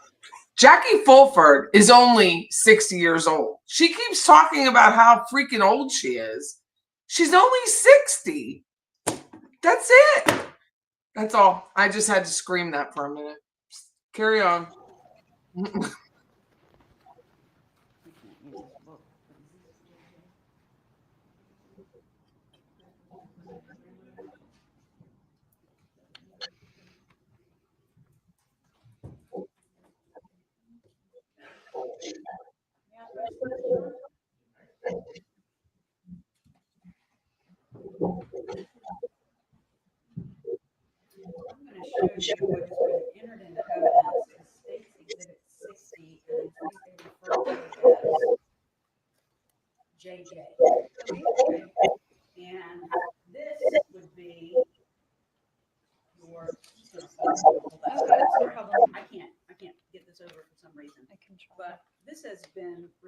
as the pleadings that are within your dissolution file. Okay. Okay, I'm gonna leave that with you, okay? Okay.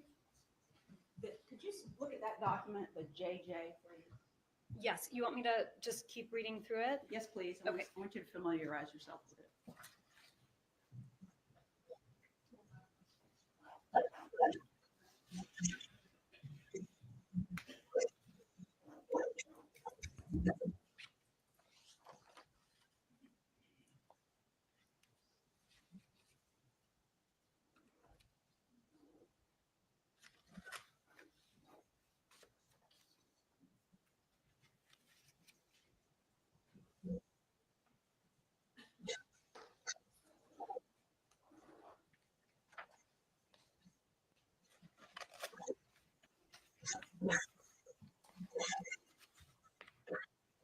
I'm still reading through it. Should I continue to Yeah, to the you don't need to read every word. If you would just familiarize yourself so that you can recall the substance of that pleading. Okay.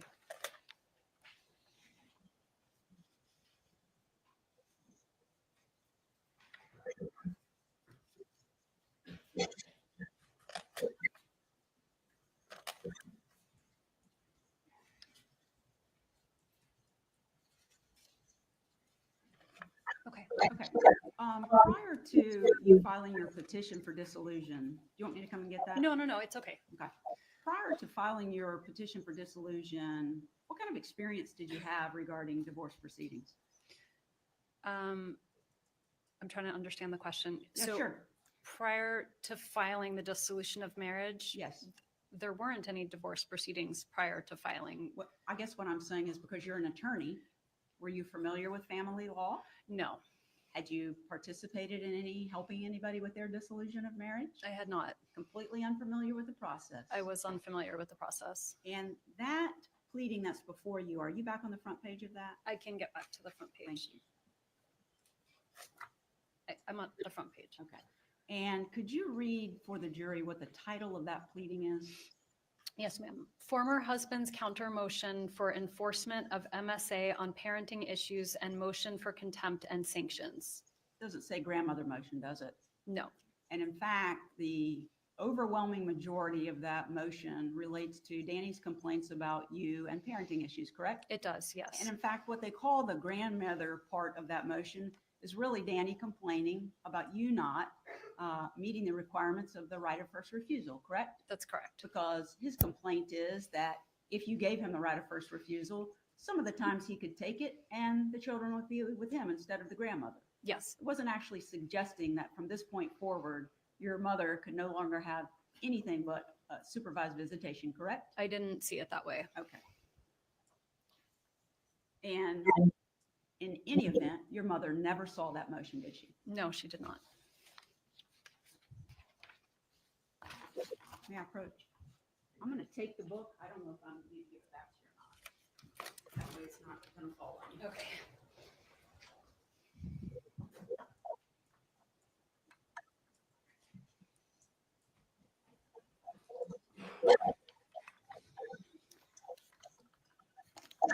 Now, the state has referred to this bribe. You've heard him talk about that, correct? I believe so. They suggested, because I think there are emails that discuss this, about potentially offering Danny $1 million. Yes. And your understanding of what was trying to take place there, because you actually put that in writing, was it wasn't to take the children away from Danny, was it? No. It was in hopes that he would relocate to Miami as well, correct? Yes. And that although you would live separate lives, you could raise your children together, correct? Yes. Because there were more opportunities for him, Danny, to practice his Jewish faith in Miami than there is in Tallahassee, correct? Correct. They have kosher food in Miami, Yes. lots of it. Yes. They don't have that in Tallahassee. No. And the $1 million offer was not to bribe him in what sounds like an illegal sense. It was an incentive for him to relocate himself to Miami, correct? Yes. That was my understanding. Yes. You lived there with him before, Yes. and he liked living there. Yes. He In liked fact- it very much. Okay, I'm sorry, I didn't mean to talk over you. No, that's okay. I was just saying he liked it very much. In fact, he tried to get a professorship at the University of Miami School of Law. He did. And if he had gotten that, the plan between you and he was to stay in Miami, correct? We would have, yes. But he didn't get it. And so he had already been employed by FSU College of Law, right? Yes. And so you moved up here and finished law school, and you all remained in this area. Yes. So the $1 million would offset, as the state has mentioned, travel expenses if he moved there, correct? Right. He only taught 2 days a week, right? Yes. And so that would have given him the opportunity to live in Miami. But for the 2 days a week he needed to be in Tallahassee, you could take plane trips, right? Yes. And be here. Yes. And if you all had done that, he still could have enjoyed 50% parenting time with his children, right? That would have been the same. Yes. It wasn't to take him away from the kids. No.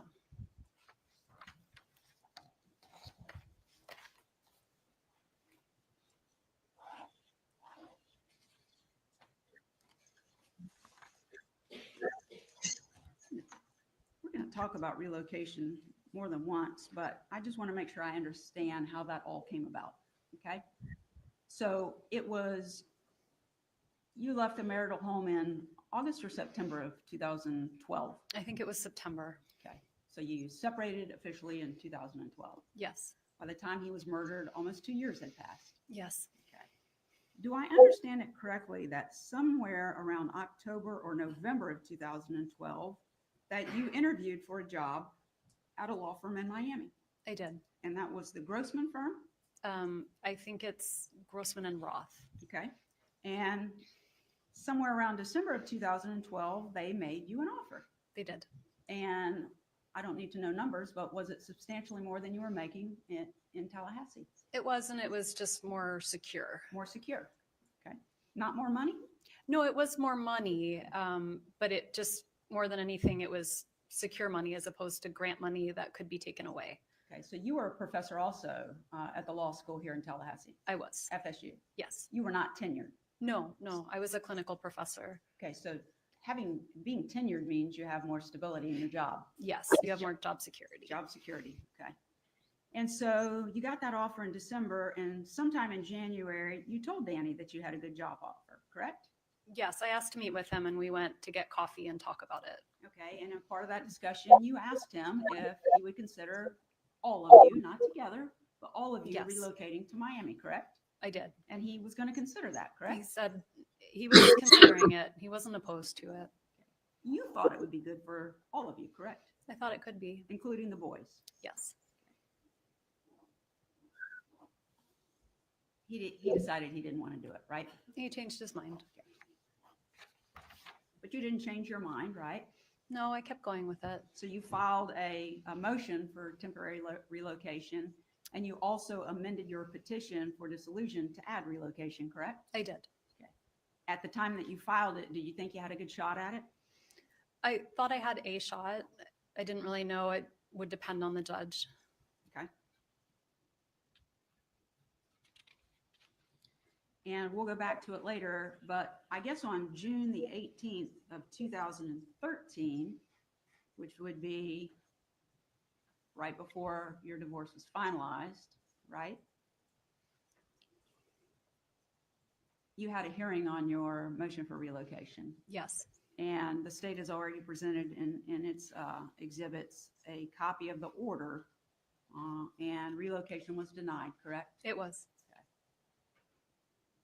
And after relocation was denied, you and Danny were able to work out some kind of temporary schedule for the summer. We were. Okay. And then you proceeded forward, and there's been discussion. There was a mediation that did not resolve your divorce, but within a few days thereafter, you did come to an agreement with Danny, correct? We did. You agreed to all of the issues in the dissolution of marriage, right? Yes. Including how you were going to share time with him. Yes. Was it ever your intention in the dissolution proceedings, from the time that you moved out of your marital home, that you would actually take the children's custody completely away from Danny so that he couldn't see them? No. Did you always want them to be a big part of his life? Of course. He loved them and they loved him. Yes.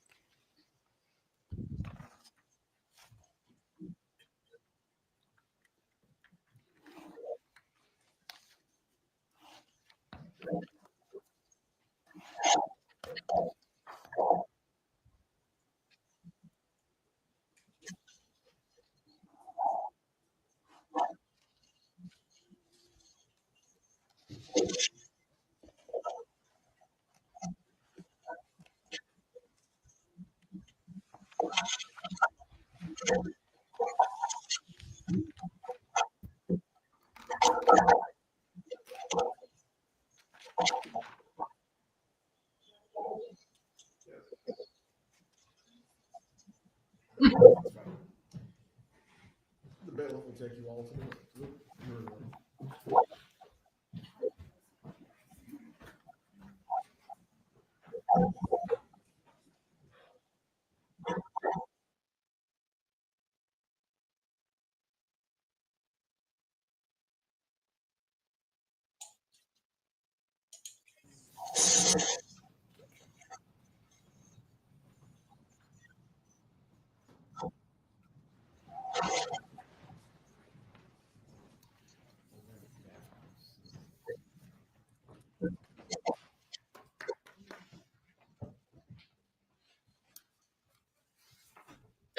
Can be seated.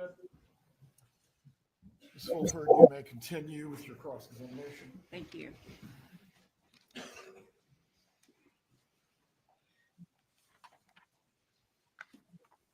I have just a bunch of oddball questions at this point. You recall getting emails from your mother Yes. and your father, Well, yes, from both, and from the same email. And I think you had a necklace at some point during that time period that said never, never, never give up. I did. And your parents would sometimes put that in the emails back to you, correct? Yes. I need to know if you recall this. Your parents, you had mentioned when they went out of the country, used the WhatsApp to communicate with them because it was free of charge. Yes. And you could call them free Yeah. of charge? Yes. And you could message with them free of charge. Both. Yes. And when your parents would go out of town, do you recall that they had a routine where your mother would take her phone, but your father would not? Wait a second. Wait a second. The mother couldn't figure out an Evite, so she says. She had to write everything in a calendar, like write down on a calendar, so she says. Couldn't go to Google Calendar or create an Evite on her own, but the woman can figure out WhatsApp? Get the plan to travel with. Do you recall that? That sounds right. Okay. And wasn't that because if you called the Adelson Institute and you got the answering machine, it was an old-fashioned answering machine, right? Yes. And what it gave out if you reached the answering machine was your father's cell phone number. Yes. So he didn't want to be contacted when he was out of town, and that's what people would get, right? Yes. The birthday party that's been mentioned for your dad, it was his 70th birthday. It was. And although I don't think it ended up being a surprise, your mom was trying to plan a party for him where he knew his children and grandchildren would be there, but she was trying to surprise him with the friends. That's right. Okay. And you might have helped her with some of those preparations. I think so. And she planned it for several months, right? Yes. And I think one of the things that you got involved with was a caterer that was going to be used to cook paella. I'm not sure if that's how you pronounce it at the party. It's pronounced paella. I remember on the night of, I speak Spanish, so I spoke with him in Spanish because I don't think he spoke much English. And Mommy, your mother didn't speak Spanish, right? No. Okay. But you weren't actually making the order and buying it, correct? No, I didn't pay for anything.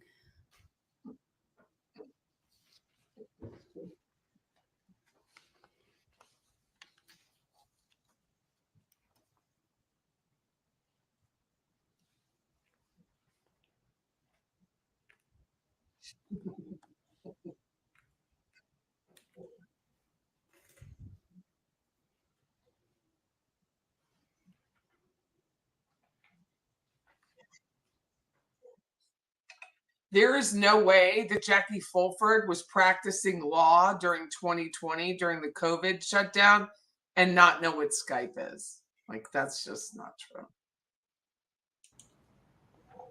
approach, Your Honor? I'm sorry, it's still Adelson, correct? Yes. Okay. Ms. Adelson, I'm going to approach and show you what's been marked just for identification purposes as defense 49J, and ask you to look at that and tell me if you've ever seen that before.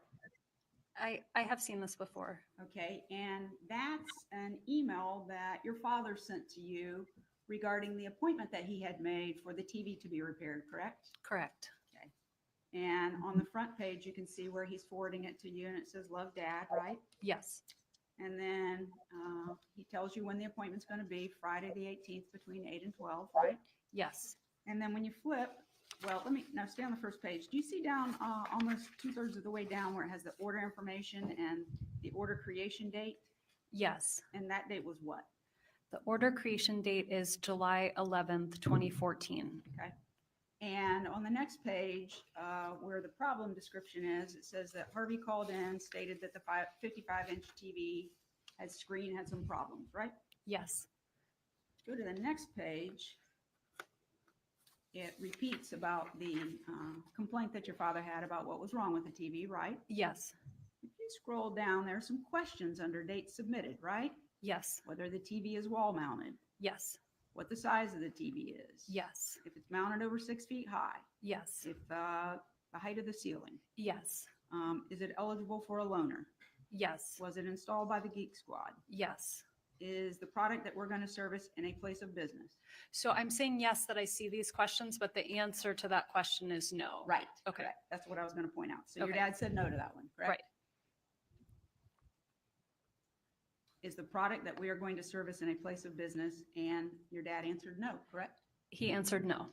And the next one says what? Would you be willing to accept a sooner appointment if one became available? And the answer to that one is yes. Thank you.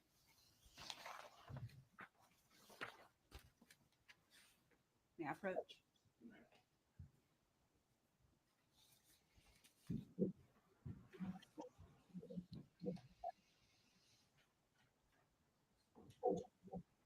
Ms. Adelson, you testified on direct when asked some questions about the name change of your children. You recall those questions? Yes. Okay, and I think your testimony was that you officially changed your children's last names a year and a half? What did you say? I legally changed them a year after Danny's death. Okay.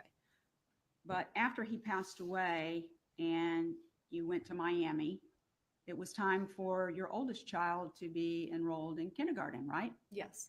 And so what were the ages of the children when Danny was murdered? They were almost 5 and 3.5. Okay. And so the 5-year-old was going into kindergarten. Yes. And where was the other child going to be? Was he being put in a preschool program? It was a preschool program. Okay. And so you went and registered them at the school, correct? Yes. And the official registration said Markel for the children's last names, correct? I believe so. But because you were going to socially refer to them as Adelson, that's what you asked the school to do as well, right? Yes. And so when you went into orientation for the oldest child, I'm trying not to say the name, when you went into orientation for the oldest child for kindergarten, and they had his little nameplate there where he was going to sit at his desk, it said last name Adelson, right? I honestly don't remember him having a last name on. I remember his first name being there, but I don't remember. I thought they put the first names for the kindergartners. But you asked the school to refer to him by the last name Adelson. I did. I Okay. did. And so there was an exhibit that was shown to you where your mother had registered him for an after-school flag football, right? Right. And so because the school's knowing his name, that he's being referred to as Adelson, that's why she did that, correct? Correct. And the youngest one, where was he going to go? Or where did he go? He was at a preschool, a private preschool, because he was too young to go to the preschool at the public elementary school. Okay. And whether it was your mother or your father who wrote the email about signing up and grandpa's coming with him to, I'm sorry, I'm not Jewish. I didn't understand what that was. It's okay. Tot Shabbat would have been, like a Sabbath Okay. activity where the grandparents would come and sing songs and Okay. something like that. And so the younger one's also being known as last name Adelson. Yes. Because socially, that's what you wanted them to go forward with. I thought it would make them safer.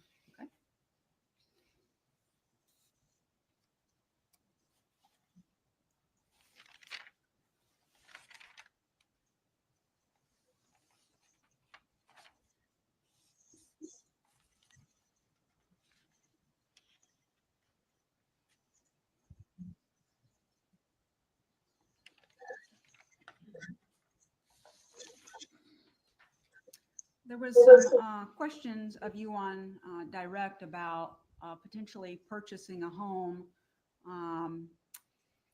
after the divorce was final in 2013. You recall those questions? I do. And it was suggested that Charlie convinced you not to do that, right? That was what was suggested.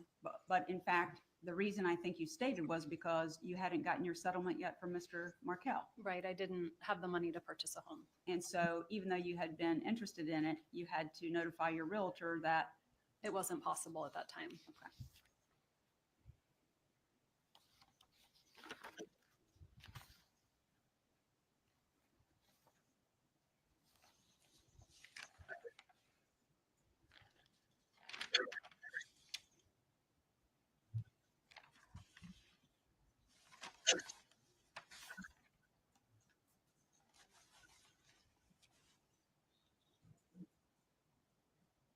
And in the emails that the state introduced and discussed with you, where your mother is making lots of suggestions, mostly after relocation was denied, of things that you could do, like tell Danny you're going to raise them as Catholics, you're going to have them baptized as Catholics. All of those suggestions she was making, correct? Yes. She wasn't actually suggesting you do it. She was wanting you to use that as a means of negotiating with Danny, right? That's my understanding. That if he thought maybe you were going to do these things, he would reconsider the issue of relocation, correct? Correct.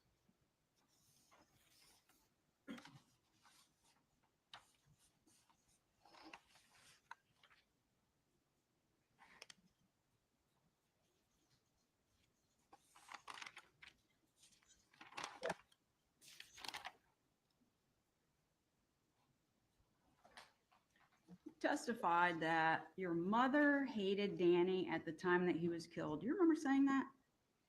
I believe I said that. But the week before he died, your mother was babysitting for Danny, wasn't she? Yes. And nothing but pleasantries between the two of them. That's right. And I in mean, fact, she actually made him banana bread specifically the way he liked it, right? It was his favorite. Without nuts, but with chocolate chips. That's right. But you think she hated him? I think she was mad at him. Mad at him. There's a difference between being mad at someone and hating them, isn't there? There is.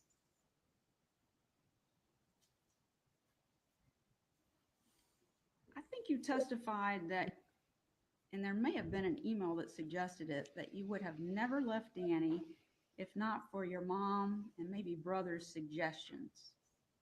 Did you say that? I don't think that was exactly right. I think it was, I probably wouldn't have left.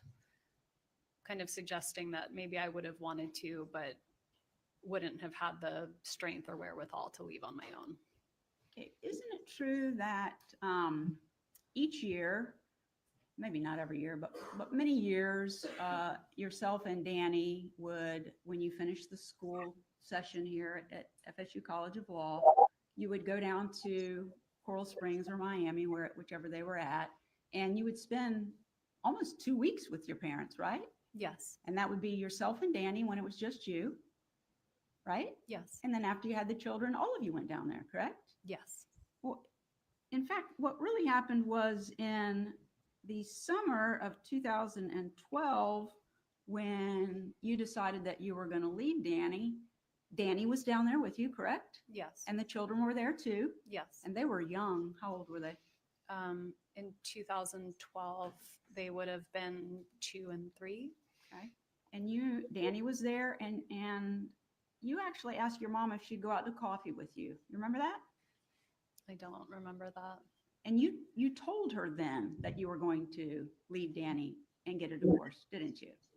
That sounds right, but I don't remember that. Okay. And in fact, she suggested counseling to you, and you told her you guys had already been in counseling and it didn't work. Isn't that right? We had been in counseling and it hadn't worked, but again, this sounds like something that could have happened, but I just don't remember the coffee. Okay.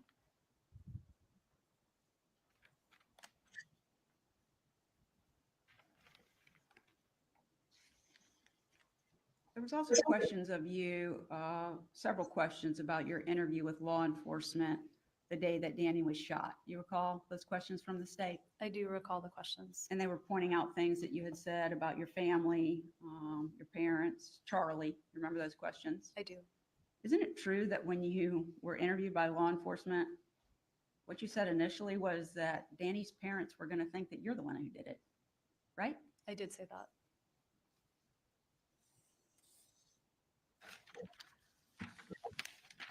I wanted to talk about the relocation a little bit. So you have a relocation hearing on June the 18th. Does that sound right? 2013? Yes, ma'am. Yes. Okay. And leading up to that hearing, you notified your mother by email that because she was going to be testifying in court, she would need to wait outside that hearing, correct? I don't remember that, but that if she was supposed to be a witness, then she couldn't be present for the hearing. May I approach, Your Honor? I'm going to show you, oh my goodness, I can't read that.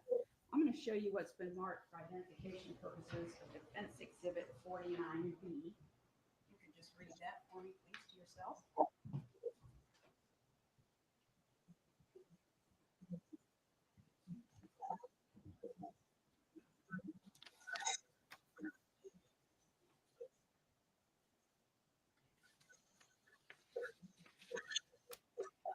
Do you want me to read to the end? No, ma'am, I'm just Oh. looking for where you told your mother, get you to agree that you said to her, because you are testifying in court, Mom, you won't be able to sit in on the hearing with me. Is that what Yes. you said? Yes, Okay. but I can have Dad there. Yeah. Can we get it from you?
Sometime in April of 2013, so that would be not long before your divorce was final.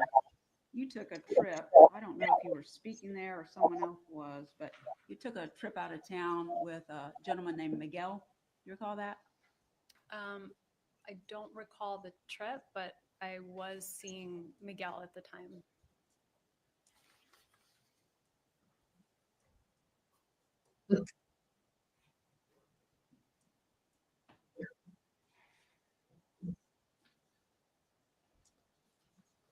You do recall the trip?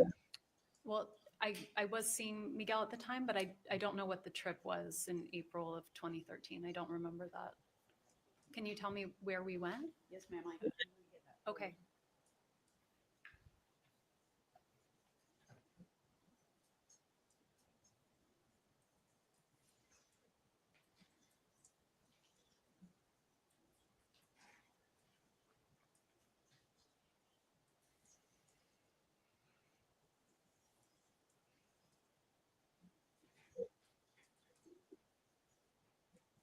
Puerto Rico, does that sound familiar?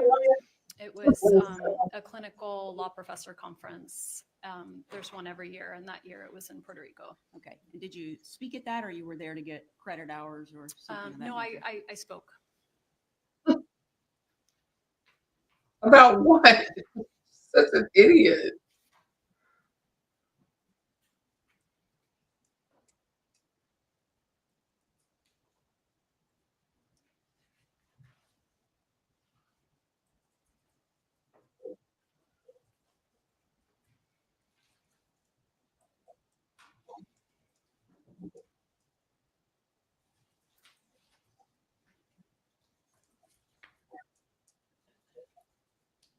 We have pressure on it.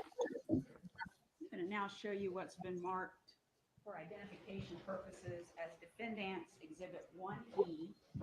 And it's dated April the 28th of 2013 and addressed Dear Renee.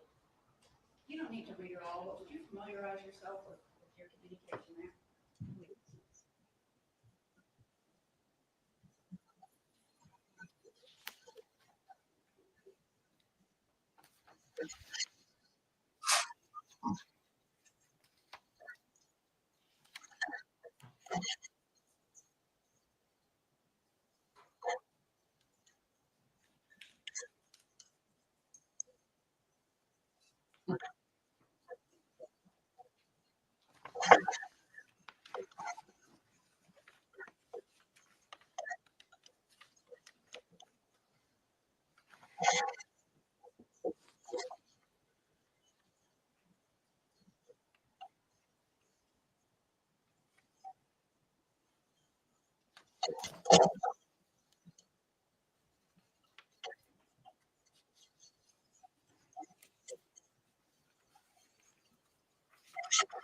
Okay. That's okay. Okay, I'll point out any sections that I wanted to discuss with you. Would you agree that you wrote this on April the 28th of 2013? Yes, it looks like I dated it. Okay, and that's to Renee. Yes. And you're coming back from your trip to Puerto Rico. Yes. And while you were on this trip, your parents were taking care of the boys, correct? Yes. Okay. And on the first page down towards the bottom, you have some bullet points about what you would like to do to resolve your divorce, correct? Well, I think it was not just about my divorce. It was kind of about how I wanted to be living my life overall. Yeah, I was trying not to get into the personal information, but that's right. This entire email is really about changes you want to make in your life, correct? Yes. Okay. And the last bullet point down at the bottom, it says, I've been coming to a place in the last few months where I have realized that I want to keep my job. It allows me the maximum amount of flexibility to spend with my kids while allowing the freedom for intellectual exploration, one-on-one mentoring with students, and meaningful work in the community. I don't care that Gibbers told Wendy couldn't get another job. She had to stay at FSU. That's why she was doing that. Oh, maybe I'll just stay here. She was untouchable. my colleagues that I stole from him and that I am mentally ill. Nasty things are said in divorce, and people know that, right? Yes. Tallahassee isn't ever where I wanted to live, but it's where the job is. And it's where my boy's father is, which means they don't have to constantly be flying on planes or driving in cars to accomplish our custody situation, right? Yes. So you have the pending petition and motion for relocation, but as of April the 28th, you're starting to think maybe staying in Tallahassee is the right thing to do, correct? Yes. And then this goes on. Third page is now you're writing on May the 2nd of 2013, correct? Yes. A little different subject, but if you go to the next to the last page of that exhibit, see where it starts, wait, it's me again? Yes. Okay. The paragraph after that, I wanted to ask you about this. It says, on Sunday morning, we're supposed to sit on the same stage. You're referring to Mr. Markell, correct? Yes. In full regalia and clap for the graduating law students.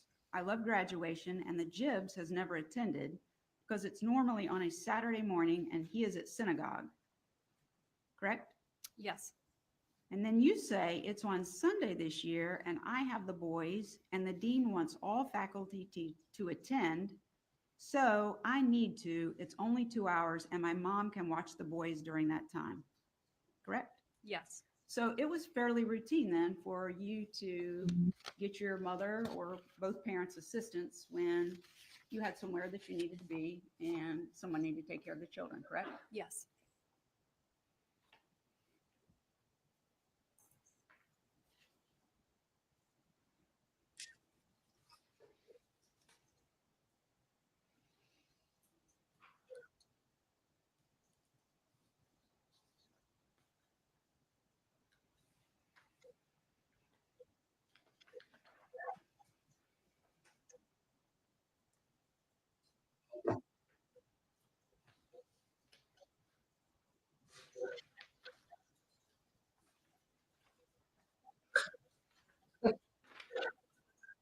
Sorry,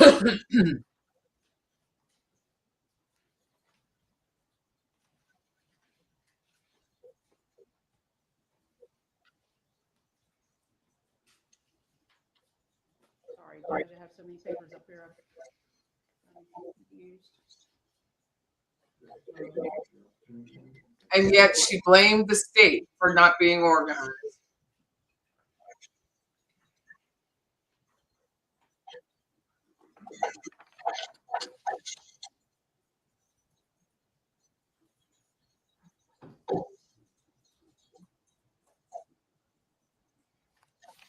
Now, I'm gonna exchange with you and say, I'll take that one back and then show you what's been marked as Defense Exhibit 1G for identification purposes. Could you review that to yourself, please?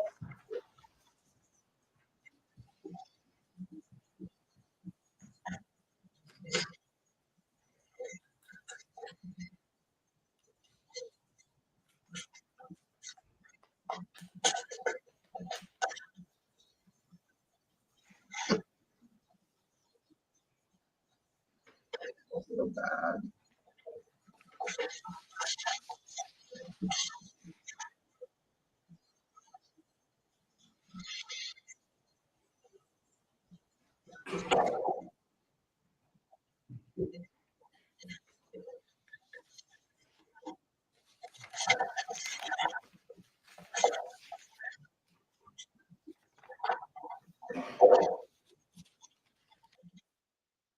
Look at those eyes.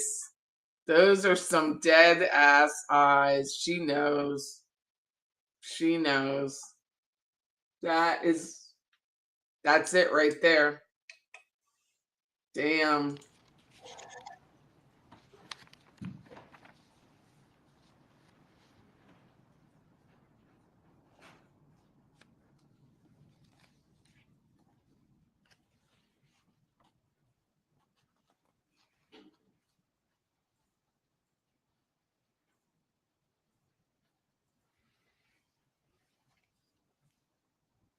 Okay.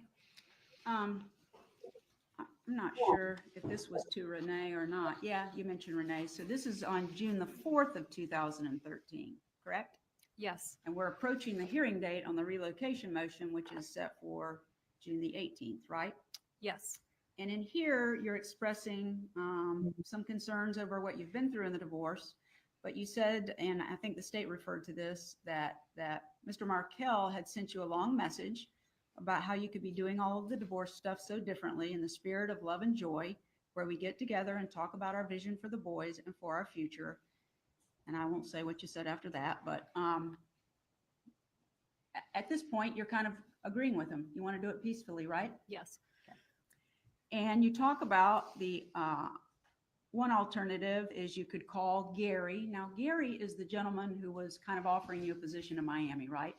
Gary was a partner at the law firm where a position was offered to me. Okay. And your plan was to have him come and testify at the relocation hearing about the job that he would be giving you if you relocated there, correct? Yes. And you had other people who were going to testify there as well on your behalf, right? Yes. Okay. And so you say one alternative is you call Gary and say, I've changed my mind. I don't think it's best for my kids to move them to South Florida. I appreciate you saving the job for me, but I'm not going to come to South Florida, correct? Yes. And then you say, you call your brother and say, I love you, Charlie, but I'm going to stay in Tallahassee. I know you don't agree with my decision, but that's what's best for me and the kids right now. I hope one day you'll understand. That was something else you were considering, correct? Right. And then call your parents and say basically the same thing. And if they wanted to come up anytime and visit you and the boys in Tallahassee, they were free to do so, right? Yes. But that's like they've always been doing, correct? Yes. Okay. So you think if you take relocation off the table, that it will give you an opportunity to discuss things with Mr. Markell and hopefully work them out, right? Yes. On the next page, you talk about what the alternative vision is, and that's what you currently have planned, which is to have Gary fly up to testify at the hearing, right? Yes. Your mom would testify, right? Yes. They would fly up and spend days with you, correct? Yes. You expected at that time the hearing would last 1 to 2 days, right? Yes. And you were concerned that you would go through all of that, spending more money, being more stressed. And then you say, for the chance to save face with my family and to be given an opportunity I don't actually want to live with them in South Florida. That's what you said, right? Well, I say an opportunity I don't actually want with all of my heart, but maybe part of it Okay. to live with them in South Florida. All right.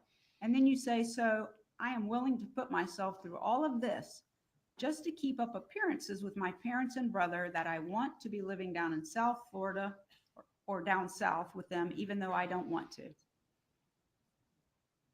That's what you said, right? I say, even though I don't want to give up my current flexible job where I get to spend maximum time with my kids so I can be with them. Okay. And that was June the 4th of 2013, right? Yes.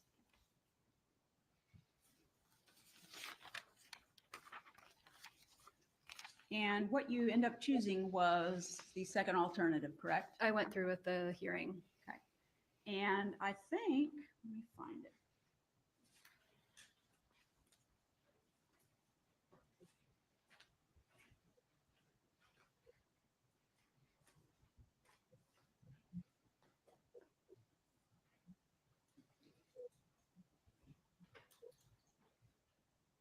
May I approach, Your Honor?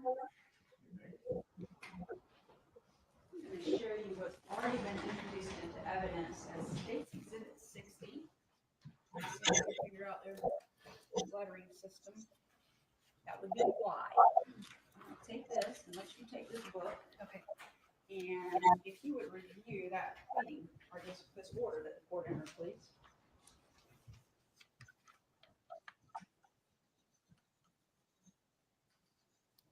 Okay.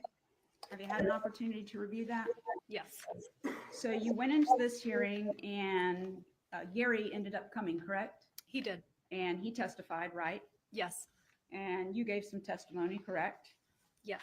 And what happened was the judge kind of called a timeout, right? I don't remember a timeout. At some point, she wanted to speak to counsel. Is that right? I'm sorry. I don't remember that part of her speaking to counsel. Do you remember the judge making some comments about the children hadn't been harmed and since he hadn't pulled out their toenails? I do remember the toenail comment. Yes. So she wasn't leaning towards relocation, correct? No. Okay. So even though you had other witnesses, you didn't proceed with the hearing, right? Well, I think we had the hearing and the judge decided. You didn't call all your witnesses, did you? I don't remember. God. If you look at the order, it says order on wife's petition to relocate with the minor children. And then it says what the court orders and adjudges. The court does not find that the wife has met her burden of proof that a relocation is in the best interest of the minor children. You see that? Yes, number one. Yes. And your mother actually stayed outside for the testimony of that hearing with your dad, correct? I don't remember, but I remember asking her to stay outside if she was going to testify. Okay.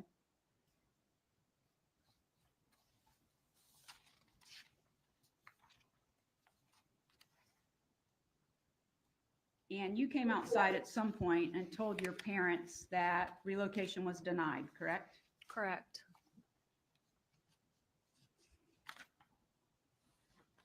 And it's after this hearing, when relocation is denied, that those truly ugly emails that your mother wrote were written by her, correct? Yes. May I approach? Actually, if you'd keep that for a second. Okay.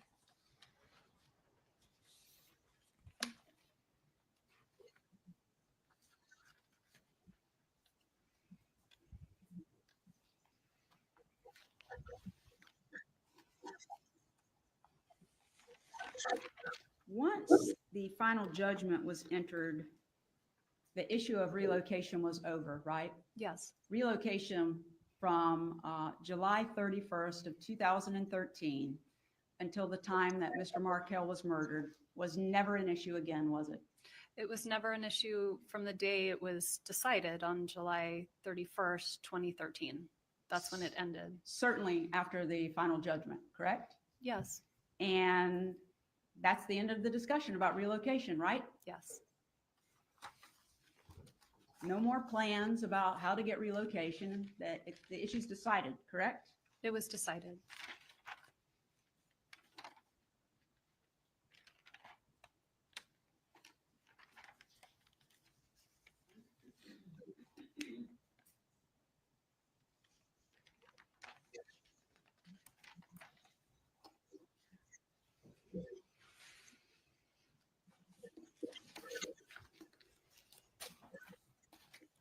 Ms. Adelson, if you look at that order that's entered by the court, besides saying it's denied, it says something pretty important, and I think the state pointed this out in its opening. It says that this denial is with prejudice Yes, ma'am. of the wife's petition for request to relocate with the minor children. And you're a lawyer, so you know that with prejudice means this is done. This topic in this divorce is over. Yes, with prejudice means it's a final decision of the court. But what it says right before that is, as such, the parties stipulate to the denial with prejudice of the wife's petition. You see that? Yes, I do. So what happened is as after the judge says, if their toenails haven't been pulled out, I'm not thinking relocation, you actually stipulated to denial with prejudice, right? Yes, You did not tell your parents that you stipulated to denial with prejudice, did you? I don't remember any conversation there really. So not knowing that it was denied with prejudice, your mother thought you still had an opportunity to get it up through your final hearing, right? I believe so. And so she kept writing these ugly things and giving you all of these ugly suggestions, right? She did write those emails. If you had told her you stipulated with prejudice, that's probably not what you wanted, Mom, but that would have been the end of it, right? I don't know. I would just be guessing. May I approach?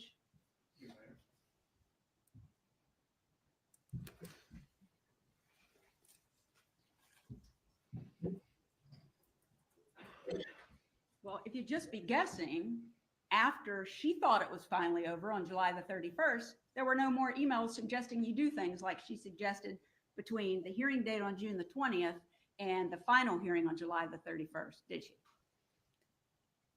Can you help me? What is the question? So sure. So your mother doesn't know when you get out of the hearing on June the 20th that you've stipulated that this is a forever decision. So she writes these ugly emails, right? She may not have understood that it was a final decision of the court. It was a decision of the court because you stipulated to it, Ms. Adelson, didn't you? I did stipulate to And it. she didn't know it. She thought you had up until the final hearing. So she's marching along, trying to come up with more suggestions of how you can pressure Danny and get him to agree for you to relocate, even though you know it's dead, right? I knew that it was a final decision. And after July the 31st, when she thought it was a final decision, she wrote no more emails suggesting you do these crazy things to still try and get relocation, did she? I don't remember the dates of the email, but And you I'm guessing testified not. when you got up, when the state was asking you questions, after you said your mother hated Danny at the time that he was killed, which you've clarified now that she was mad at him, not that she hated him. You testified you hated him at the time he was killed, right? I don't remember testifying to that. Well, then we'll need to take a break, Judge. Maybe.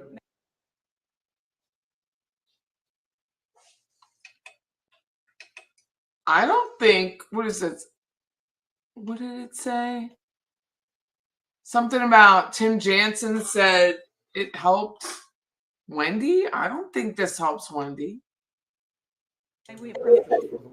I do. May we approach? Please approach.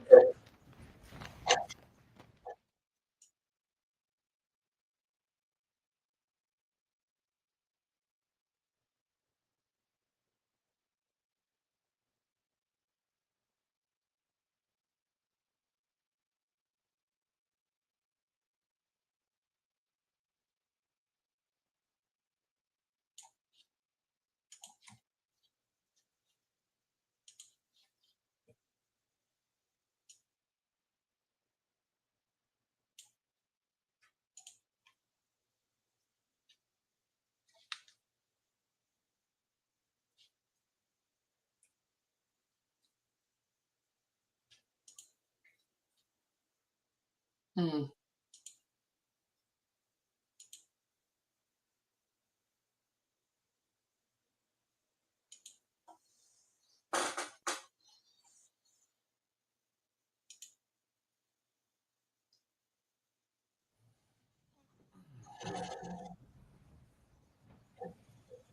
They're still over there, but.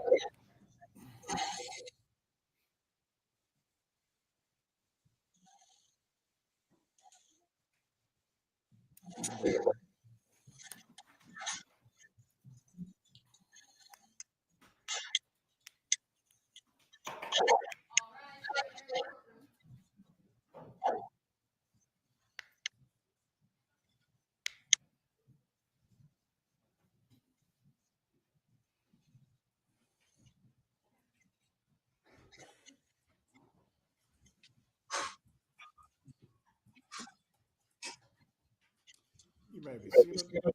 You may continue with your cross-examination, Ms. Fulford. Thank you, Judge.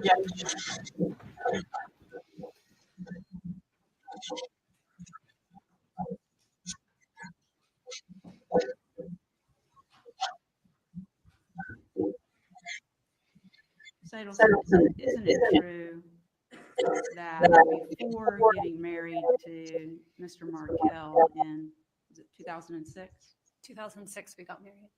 Isn't it true that you've stated that you knew on your fancy wedding day, when you were all dolled up and feeling like you were an actor in someone else's show, you knew it on your honeymoon when you were enjoying the vacation but not thrilled to be there with him? You said, I'm not sure I liked him, let alone loved him, but I was eager to start a life with someone and he wanted to do it with me. You recall saying that? I don't recall saying that, no. I have placed in front of you what's been previously marked as Defendant's Exhibit 1B for identification purposes. It's towards the bottom of page 3.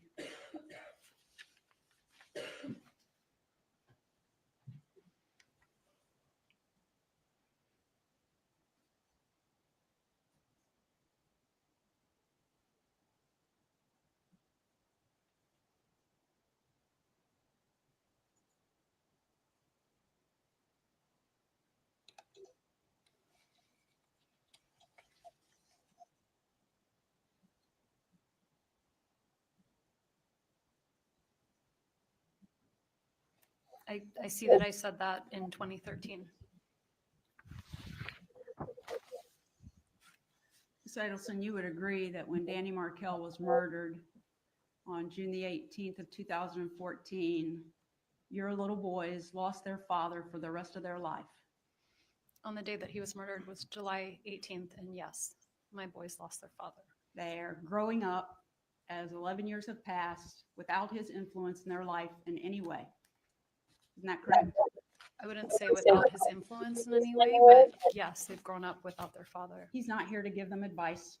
He is not. He can't come to any of their functions, sports, anything else. Correct.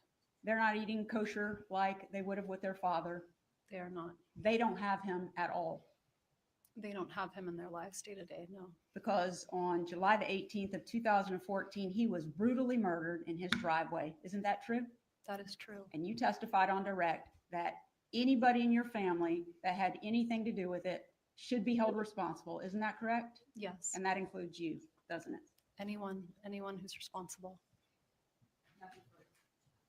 Redirect examination. You said you were an actor in someone else's show. Whose show was it? I think I felt like I just wasn't fully present in my own life, that I had always been a real people pleaser. And so there was an aspect of not always being true to myself and wanting to make other people happy. And one of those people is your mom, right? Yes. And that's part of why you kept going with Relocation, even when you kind of had some doubts about it, right? I would say it's part of the reason. You were asked on cross-examination about the final order on relocation issued June 20th, 2013. And didn't you stipulate to making it with prejudice, I guess? Do you remember doing that? I don't actually remember stipulating. I mean, I see it in the order, but I don't remember actively saying anything or participating in a stipulation. In fact, when you testified about this previously, didn't you indicate you didn't know what with prejudice meant? I think it's not something that comes up in my daily practice. And so at the time I had forgotten that it meant that it was a final order. All right. And it was suggested or said on cross that you didn't tell your mom it was final and she was misled and she thought there was still room for it, right?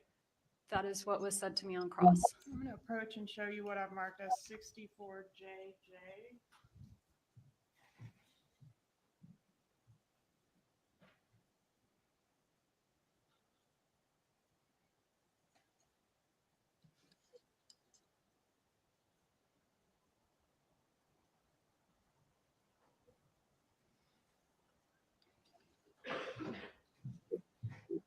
Take a moment to review this exhibit.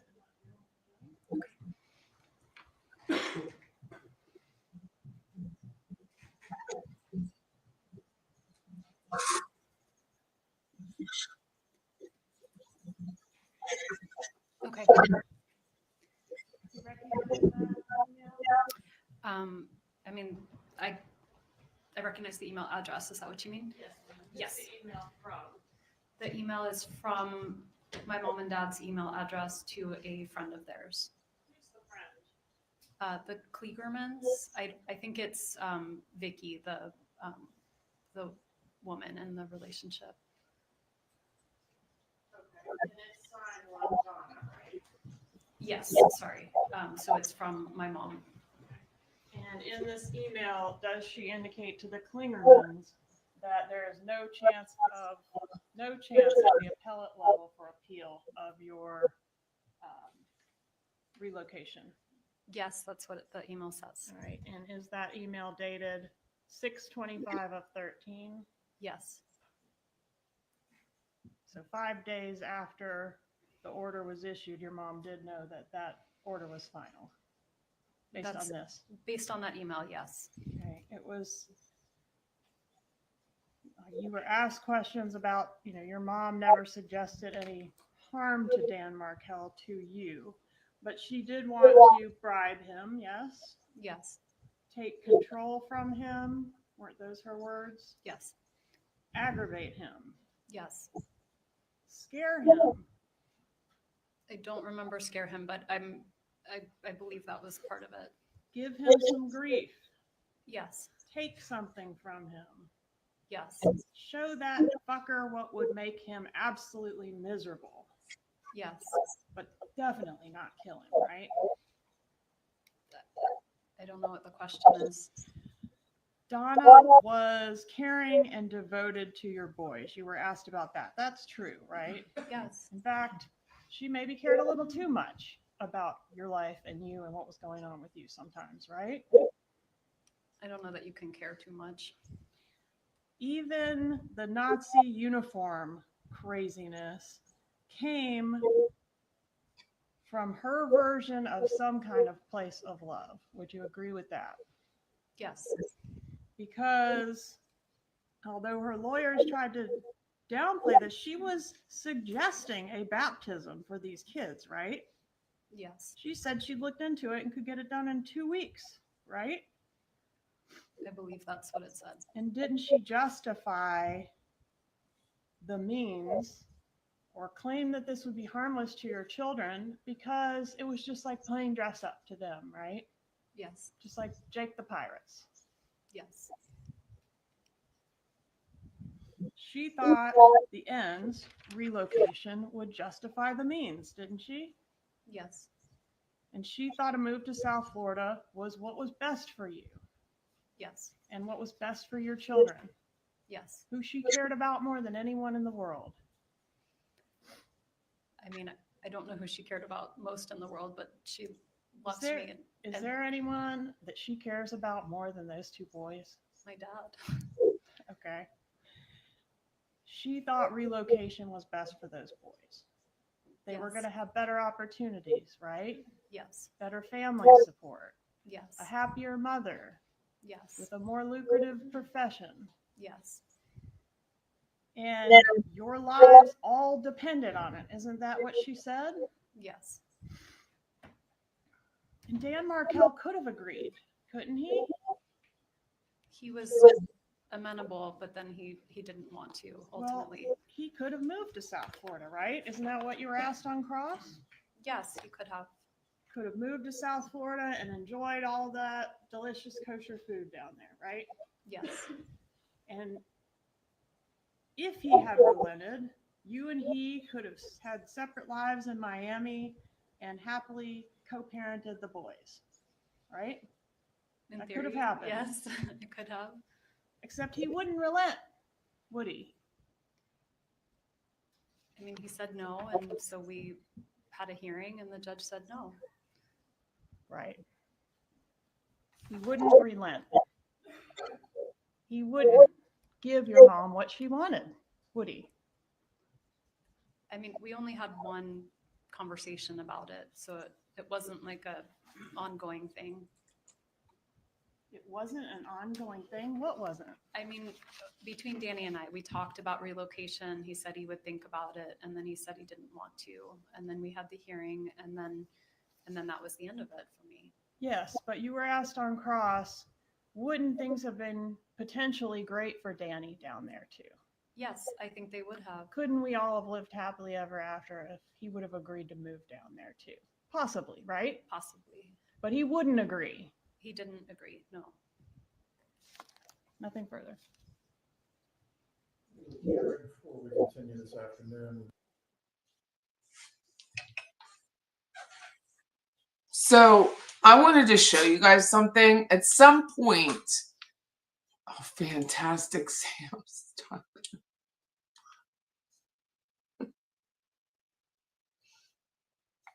Yeah. I'm so tired.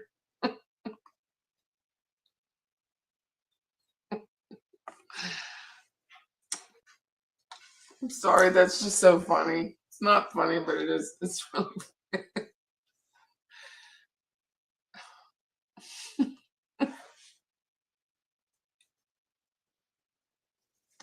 Pull it together, Patty. So anyway, what I wanted, it's so funny. What I wanted to show you was, once again, this woman said on the stand that she went, right? This is what she says, because she's smarter than all of us. She went to, divorce is final, and her job was to remove her name from the title of the deed of 2116 Trescott, right? She said it every time. And every time, this part does not change. You cannot remove your name from the title of a deed without going to an attorney and quit claiming. Now, by my research, there was a loan on this property. You cannot remove the name of a title without refinancing the property. So Dan would have had to go refinance the property. Originally, it would be in their names, right? And then Dan would go to a bank and or he would pay cash, buy her out, pay cash, pay off the note, which he wasn't going to do that, right? Because he was supposed to pay her by their marital agreement a certain amount of money, and he didn't pay it. Because he didn't pay it, because in his mind, we don't know if this is true yet, the affidavit that was signed with her financials was not accurate, right? She had all this money from the family Schwab account, I think it is. In Florida, you are married, right? You're both on the title.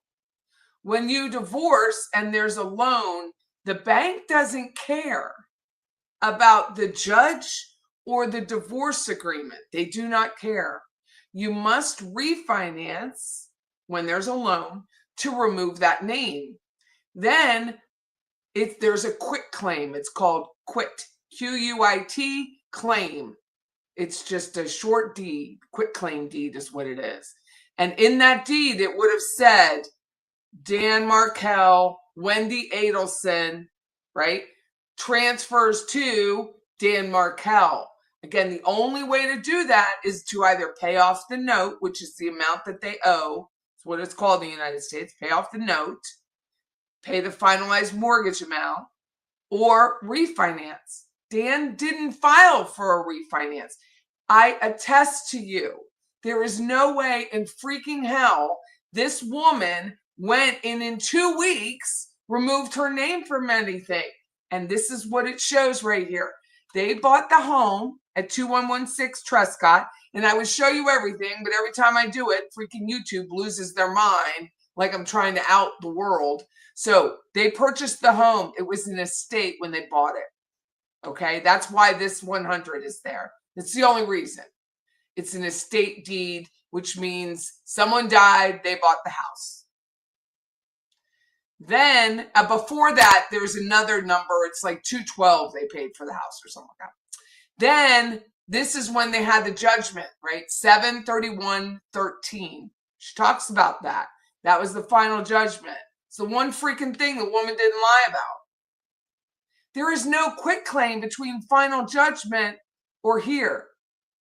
There is no new mortgage note refinance in public records from Dan Markel to repurchase that home. That would have ended right there because he wouldn't do it. He wouldn't have paid off the home, and then she would have had to sign.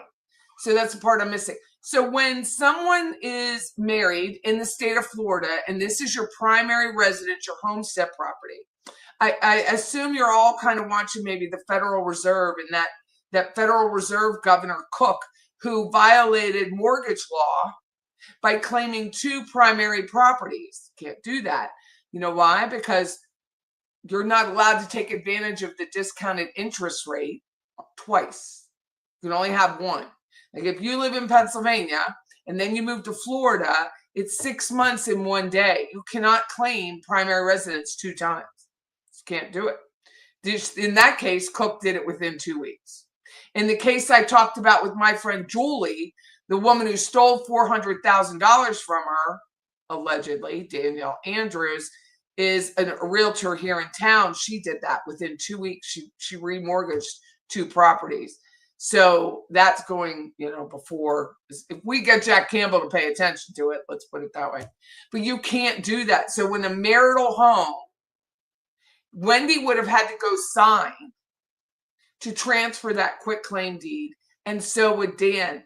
There is no way in God's green earth that Wendy went into any notary office or any attorney, real estate attorney, and pulled her name off of that title. And she has lied about it every time. I don't know if Georgia cares. I have no idea, but it's right here in black and white. This is the property. Final judgment, divorce. That's blocked in public records. So if you clicked on the page and the page right here, 458-1855, it comes up blocked. Then he dies. So he died on 7/19. So that's the date, the probate. Even if they filed the probate later, it backdates it to the date of death. And then probate was finalized here and they sold the house at 215. She's lying. She did not go quitclaim this house to anybody. Just didn't happen. Dan was fighting Wendy for the money he believes she stole from the joint account. Yeah, so he's not going to go refinance, because if he did that, so say he borrowed $200,000 from Bank of America, he could do that, but she's not going to come in and sign until she gets her money. She's implying the marital agreement says she had to go do this for him to pay the cash. Like that was her step. It's simultaneous. She could not have quitclaimed to him without that refinance, because the bank isn't going to give up the debtor. The bank's whole goal is to keep as many debtors as possible, because if somebody gives up and doesn't pay the mortgage, they can go after this other person, if that makes sense. I've already written Georgia. I've already written them. It's the same in Texas. It's the same in a lot of states, but I wanted to point out to you, to me, and I said it to Rebecca this morning, every time she says it, why say it? Why would you say that when it's so easily checked? Now, they might have drafted a quitclaim, but why would an attorney do that who knows anything? I'm not an attorney, right? Or a judge or a mortgage broker. I'm a real estate agent and a property appraiser. And I just got an appraisal today. And I'm like, well, I can't do it because I don't have the necessary documents. Something similar to this. You have to know what your documentation is. How many times has this woman said valedictorian? That's what I'm going to start calling her. She was the valedictorian. So freaking what? She doesn't know the law of anything. But she does speak Spanish. She speaks Spanish. So on that note, it just doesn't make sense. Or an HR specialist. Or an HR specialist. She's not HR, right? Neither am I. There's a lot of people that aren't HR, or their businesses went belly up when they had HR. But I just thought that was really important for you guys to know. That is how blatant the fibs are. And I don't know why John Lauro, with all that money, I was thinking maybe he's taking something in return. Maybe he's like with the Daybell case, that attorney took the house, right? And maybe he's getting movie rights from her or something, because you can't pay all that much and not say, well, she's going to ask you about this again. What are you going to say? Well, you didn't quit claim it. Why do you keep saying it? Makes me think of the Jailhouse Hot Mic call, Donna saying she had a table full of papers waiting for Wendy to sign. Yeah. You were in HR. Maybe he's getting moldy money. I don't know, but Dan is I'm not the family, but why would Dan go refinance and know he's got to pay her to get her to come off that deed? It's just not happening. So, because it's a separate transaction. When you look at this, I wish I knew another case right off the top of my head, but just like it's probate, like right here, it would be quit claim, and then it would have been something else. Like it's simultaneously done. It's not done separately. So anyway, that's the end of that. I just thought you all should know. It just goes into all, and I really don't understand. She's on the stand. She doesn't like go over her previous testimonies. Is that not a thing that you're like, well, I've never listened to it? What do you mean? I've read the transcript. What do you mean you've never listened to it? You just don't like the sound of your voice? I don't understand this lawyering. I don't. $1,200 an hour, and the little man isn't even going over her stuff with her. I don't know. Peace out. I gotta go. I am hoping to go to the court in the morning if I wake up. We'll see. We will see. I'm waiting for the photo into evidence of Harvey Donna's safe at their condo with stacks of stable money. Patty, are Jackie and Donna the same height? No, Donna's taller than Jackie. I mean, Jackie's tiny. Really, really tiny. Thank you so much to the subscribers. Other shows may have the best guests, but I have the best subscribers. So thank you all so very much. Time to go home. Take care, everyone.